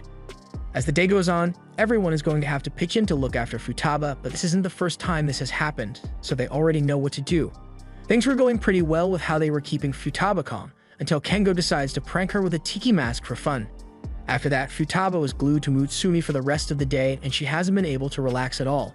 So even though it is bedtime, she is still wide-eyed and awake.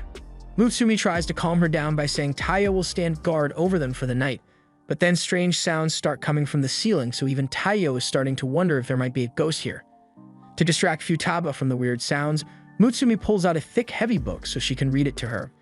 She used to read this book to put herself to sleep, so whenever she starts reading, she almost always falls asleep immediately, so she asks Taiyo to take over for her if she falls asleep while reading.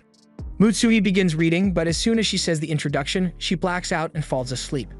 Futaba starts freaking out over losing Mutsumi, so Taiyo takes over reading the book, and by the time he is done with it, she has snapped out of her scared fit and apologizes to him for acting so pathetic earlier. That book is a favorite of hers since her mother used to read it to her when she was little. Back then, she wasn't afraid of anything, but after her mother passed away, the reality hit her that there are some things that you can't handle, no matter how strong you are. No amount of training will allow her to punch impervious forces like death, so when she thinks that she might lose the people she cares about to something like that, she gets deathly scared. She thinks of herself as a failure of an elder sister since she is just sitting there and feeling powerless to protect anyone, but rather than expose her real fears, she would much rather say she is scared of ghosts so everyone can joke about it. Maybe it's because Taiyo is her brother-in-law that she is okay with talking to him about her feelings, so she thanks him for listening. Taiyo understands how it feels to be helpless when it comes to losing the people you care about, but that's why he wants to do everything in his power to become a full-fledged Yozakura family member so he can protect everyone around him. Hearing Taiyo talk made Futaba feel a lot better, so she tells him he doesn't need to watch her sleep anymore so he can go to bed, and before he leaves, she wishes him good luck on his spy license exam tomorrow. The next day, the exam begins, and the candidates are running down the halls with ankle weights attached to them. Mutsumi is in the break room cheering Taiyo on, and through force of will, Taiyo pushes himself to run until he finally gets to first place. After the race, Taiyo begins stuffing his face with food so he can get his energy back up for the second round of testing. But one of the other contestants heard about the bounty on Taiyo's head, so he attempts to assassinate Taiyo for the money. However, another spy named Hashifuru appears and saves Taiyo by blowing the attacker away. Hashifuru reminds the guy that attacking fellow contestants is against the rules, and since the guy's knife was destroyed, he runs away. Taiyo turns to Hashifuru to thank him for his help, but Hashifuru says it's nothing since it's totally normal to save someone you love. Taiyo is suddenly really terrified of Hashifuru, so he tells Mutsumi to stand back, but Mutsumi seems to recognize him. He is famous for being an unrelenting playboy in the spy world, and regardless of age or gender, he will try to make a move on anything that has a pulse. Mutsumi asks him to kindly refrain from trying to raise up her husband, but to someone like him, marriage just makes the flirting more exciting for him. He's yet another person who's in love with Taiyo, and he's been following him for a long time now, so he even has a little doll made out of little pieces of Taiyo's hair and clothes. Just then, the speakers announce that the test will be resuming shortly, so everyone must head to the testing site, and Taiyo gets dragged off by Hashifuru. The next test involves trying to escape from this trap, and through some lockpicking, Taiyo was able to get out successfully, but Hashifuru did it faster than him and is still flirting. The next thing to be tested is the candidate's hiding skills, so Taiyo needs to stay hidden from all the muscly men with hammers. He gets spotted and now needs to run from them, and as he is running, he gets pulled to safety by Hashifuru in his zesty manner. But Taiyo would rather take his chances with the hammer guys than get jackhammered by Hashifuru. After a while, the written test begins, and with this one, even a single incorrect answer is enough to get you ejected from the exam center. So Taiyo really needs to focus. However, Hashifuru is already done with the test, and he got every single answer correct, so Taiyo starts answering more furiously. After all the tests are over, Taiyo is absolutely exhausted, so Hashifuru offers to have Taiyo join him in bed later, but Taiyo refuses. Since the exam is over, the announcer thanks everyone for working hard in the exam and tells them that they can now collect their cards at the end of the hallway, but they need to hurry since this hallway will self-destruct soon. As the hallway collapses, several candidates fall out into a pool of water, but Taiyo is keeping up with the self-destructing hall. He is forced to evade all kinds of traps and missiles, but he manages to survive until it's just 4 of them left. However, the guy that tried to assassinate him earlier is still salty that he failed, so he elbows Taiyo in the face and knocks him back. That interruption was enough to send Taiyo falling to his demise, but at the last second, Hashifuru used his fan to blow Taiyo back up to safety, but he ends up falling to his own demise in the process. However, before Hashifuru could actually fall, Taiyo jumped down to save him. Hashifuru tells Taiyo to let go before the stage collapses, but Taiyo refuses since he would never give up on a friend, no matter how pervy they are. Hashifuru has seen all he needed to see, so he uses his fan to lift both himself and Taiyo back up onto the platform and tells Taiyo that he passes. He reintroduces himself, but this time he mentions that he is actually a silver-ranked spy, and he was assigned to be a proctor for this exam. Though the exam is designed to test the candidates on their spy skills, basic skills are not the only thing a good spy needs. That's the reason why proctors were assigned to test the candidates on the most important factor of all, their humanity. The spy world is full of backstabbers and betrayal, so they look for the kind of people who can be trustworthy to join their ranks. And while the other guy definitely failed in that aspect, Taiyo passed with flying colors. Taiyo was happy to receive his license, and he assumes the whole thing about Hashifuru being in love with him was just a part of his act to keep Taiyo from figuring out he was a proctor. But no, Hashifuru is actually in love with Taiyo, so Taiyo needs to make a run for it before he gets diddled. Since Taiyo passed his exam, everyone is holding a party in his honor, but Kiyo is late, so they all wonder what he could be up to at a time like this. Just then, Kiyo falls through the ceiling and he feels dumb for being so careless, but since they obviously want to know what he was doing up there, he explains that he has several hiding places from which he can spy on Mutsumi as long as he wants to. Everyone seems to be okay with this, so they go back to normal. But then Futaba notices a wind whistle that fell out of Kiyo's pocket, so she knows he was the one making all those weird noises to scare her. And as payback, she snaps every bone in Kiyo's body. After that, they hold the party for Taiyo and take his commemorative spy license picture, which now gets added to the Yozakura family records. Sometime later, we see Seiji, and he has just been informed that the old man he had in custody has escaped. He is frustrated that he didn't realize the old geezer would try to escape, and by now, he could be anywhere in the world. But in reality, he is hiding inside Taiyo's bag. As the old man steps out of the bag, which he somehow managed to squeeze himself into, he apologizes for sneaking in with Taiyo, but the house's facial recognition wouldn't work for him anymore since he has been away for so long. Anyway, he introduces himself as Taiyo's new grandpa, but Taiyo wasn't listening to most of what he said and immediately draws his gun on the old man. After a lot of shooting, the misunderstanding finally gets cleared up by Mutsumi, so Taiyo apologizes for freaking out earlier. Mutsumi doesn't blame him since anyone would have reacted the same way if a strange old man crawled out of their bag. She reintroduces Taiyo and tells him that the old man is her grandpa Ban, and Ayaka comes over to offer Ban a towel to clean himself up. The first thing Ban does after seeing Ayaka is complimenting her on how pretty she is and try to ask her out on a date, and considering Ayaka is 16. It's no wonder why he was in jail in the first place. Ban regains his composure and goes over to Taiyo to compliment him on his quick reaction time with his gun, so he approves of him as Mutsumi's husband and is glad he came all this way. He then offers Taiyo a fat stack of cash as a wedding gift from him, and Mutsumi asks if Ban really came all this way just to congratulate them on getting married. Ban says of course he did because what Grandpa wouldn't want to see his newlywed grandchildren, and in fact he wanted to come here sooner, but he was held back a bit. However, now that he is here, he wants to go on a grandpa-grandson outing with Taiyo, so he grabs him and starts heading for the door, but before they can get outside, Ban is captured by Kiyo's wires. Ban is surprised Kido is here since he should be overseas on a mission, but he had to return after he got an emergency call from the police asking him to capture the escaped convict, Ban Yozakura. Ban complains that Kiyo is making it sound worse than it really is since he was just permanently stationed in a maximum security prison as part of an undercover mission, so he just wants to have a little fun before he goes back. However, Kiyo can't allow Ban to go outside because despite being a spy, he's a total blabbermouth, and he'd spill national secrets at a moment's notice if it would impress the ladies. For the sake of national security, Kiyo is prohibiting him from going outside, so while it was nice seeing him again, Ban's little vacation is over, so Kiyo asks him to go back to prison quietly so he doesn't have to hurt him. Ban finds it funny that Kiyo thinks he can actually stop him from going where he wants when he is the oldest and most experienced living member of the Yozakura family, so he dares Kiyo to stop him as he slips free and activates a smoke bomb to distract everyone. By the time the smoke is cleared, Ban has fled the house and he has taken Taiyo with him too. Kiyo then gets a call from Seiji, and Kiyo tells him that Ben managed to slip away from him, but he did take Taiyo with him, so he will get their location from him and send it to Seiji. And while this is going on, Goliath brings an old photo over to Mutsumi, and there seems to be something interesting about it. After that night, Kiyo gets on a call with Taiyo and informs him that Ban is a world-renowned spy with his amazing joint dislocation skills and a flexible skeleton, so he is able to infiltrate and escape from any facility easily. He has been able to gather a vast amount of information over the years with the skills he possesses, so there is an innumerable amount of people who would be eager to get him to spill those secrets. It's fine if Taiyo needs to get violent to stop him, but he needs to make sure he catches Ban before things get out of hand. Taiyo agrees to stop him, so Kiyo asks what Ban is up to right now, and Ban is currently flirting with a ton of women. He almost immediately begins leaking state secrets to impress them, so Taiyo tries to cover his mouth to stop him, but Ban slits right through his fingers and gets away.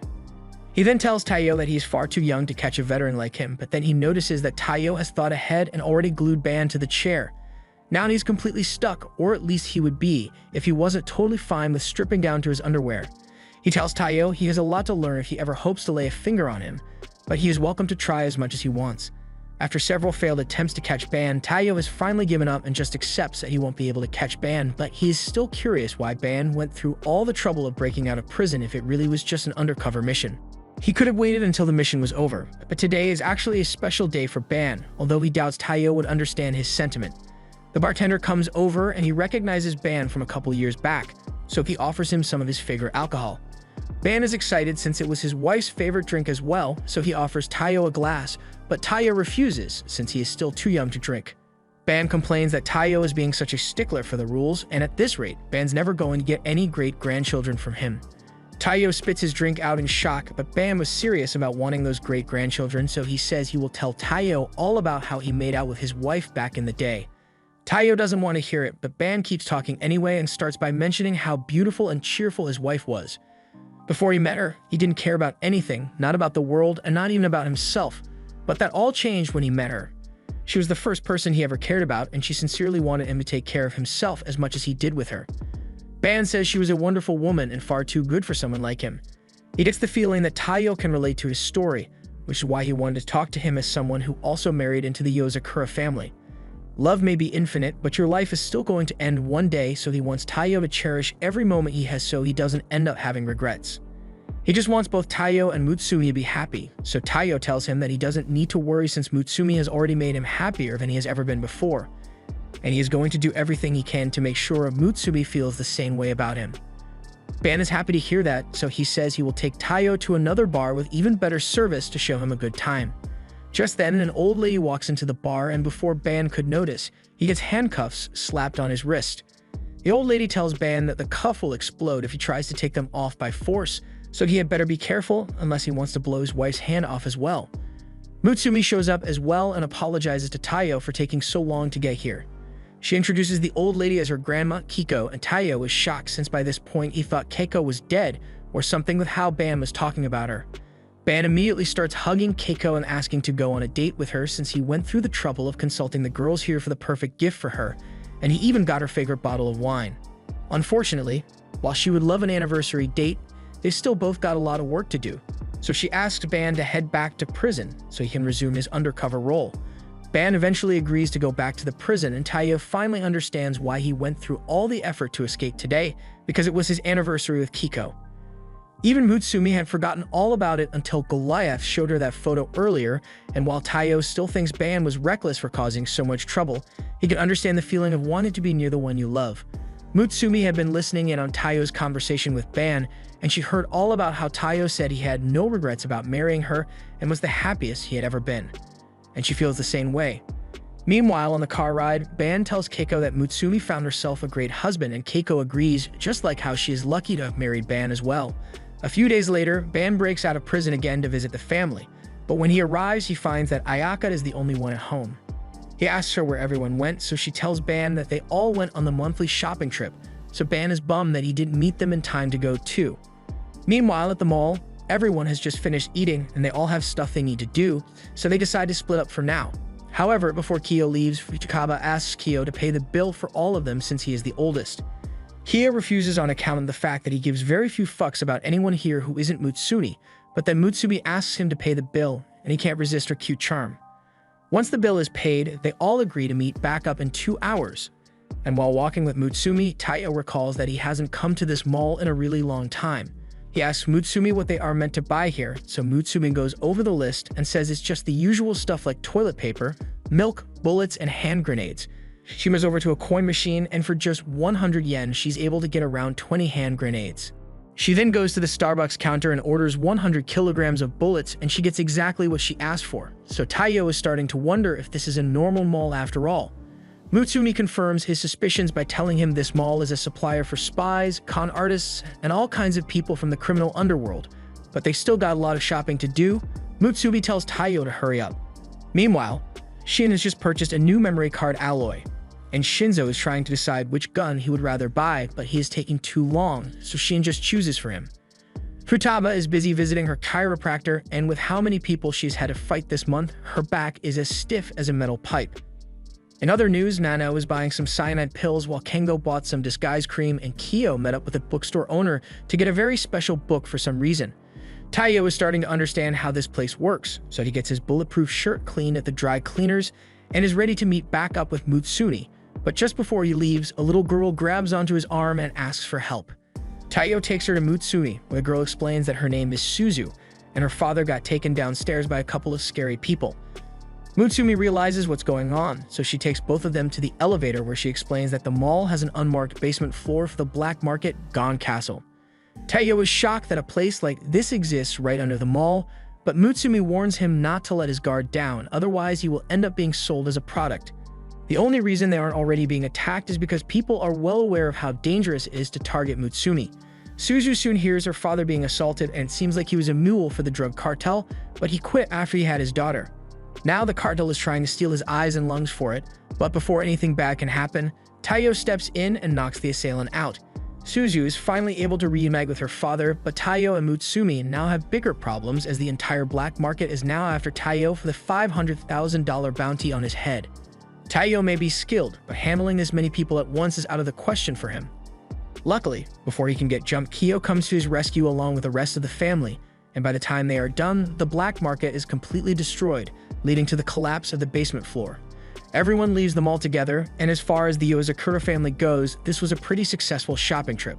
On the day Taiyo and his family were driving down the highway, Taiyo was happily showing his little bro his video game skills, and his mom was complaining that he puts way more effort into his video games than he does in school, but his father isn't much better since he focuses way too much on work, barely spends any time with them as a family. He recently got to take some time off, so they planned a camping trip, but unfortunately, it started raining just as they got out here, so it's going to be ruined. He apologizes to everyone, but Taiyo tells him it's okay and keeps playing his game. That's when the car spins out of control and results in his entire family being killed. Taiyo gets startled away from his nightmare and lays in bed for a few minutes thinking about what happened. Later that day, he goes to Shin's room so that she can analyze the optical storage device acquired from Kurogo, and from what she can tell, it contains the guest list from their parents' wedding reception. Most of the attendees were civilians, so the wedding must have been open to the general public, and there wouldn't be anything particularly strange about this normally, but Taiyo's parents were also on this list. They can't draw any conclusions from just a guest list, but one thing Shin knows for sure is that there must have been some kind of connection between the Yozakuras and the Asanos before they were born. Taiyo seems oddly calm about the revelation, but ever since Kurogo told him that someone was behind the death of his family, Taiyo has just mentally prepared himself for anything. Right now, he's more worried about Mutsumi because she damn near died of shock just now. She starts crying and tells Taiyo she thinks they should get divorced because she doesn't deserve to be married to him. She is sure his parents ended up dying because they got involved with her family, so she feels guilty about it. But Taiyo grabs her hand and tells her that they don't know whether the Yozakura family caused the accident, and no matter what it turns out to be, as long as Mutsumi wasn't directly involved, he will never stop loving her, so she shouldn't talk about breaking up anymore. But with all that being said, Taiyo still wants to learn the truth about what happened to his parents, so he asks Shin to help him out with it. Shin says she already planned to help him from the start since he is her little brother now, but she's not too sure where to start since this information came as a shock to her as well. Normally, all data on a previous generation of the Yozakura family gets erased for confidentiality reasons, so the fact that this list still exists means that the criminal underworld must be involved somehow. They have no other leads, so Shin thinks it might be worth it to visit the place where all information ends up, the Library of the Dead. Following Shin's instructions, Taiyo heads to the park and finds a manhole cover in the middle of the ground. As he descends, Shin informs him that the Library of the Dead is a private organization sponsored by the Spy Association, so the information there is highly reliable and he may be able to find out the real reason his parents died. But with that said, Shin reminds him to be careful since places like this are never easy to traverse. As Taiyo enters, he sees a guy reading a book and laughing, but in the next moment he gets stabbed through the head by the librarian who takes the quiet policy very seriously. Taiyo is glad he didn't accidentally make a sound as Shin explains that the librarian is called Mei, and she absolutely hates anyone making noise in her territory. The penalties vary depending on how loud you are, so if you sneeze she would probably kill you, but if you're just dummy thick, then she'll probably just break an arm or two. She is a silver rank spy, so Taiyo won't be able to defeat her in direct fight. His best shot is to avoid her, but it's going to be a pain since she patrols the library silently, but as long as Taiyo doesn't make any sounds, he should be fine. Even his earpiece is at risk of getting on the nerves of Mei, so she's going to reduce the volume as much as possible. As Taiyo sneaks around the library, he sees Mei take a guy out just because she doesn't like his face, and that one just seems unfair. Taiyo keeps looking around the library as more and more people get killed for making even the slightest noise. Taiyo accidentally drops a book while searching, and that would be enough to get him killed, but luckily, he catches it before it makes any noise, much to the relief of everyone around. Taiyo keeps looking, but the way things are organized here is so complicated that he is having trouble figuring out where anything is. Eventually, he finds the folder containing all civilian records of the past 10 years, and inside he finds the records belonging to his father, Haida Sano.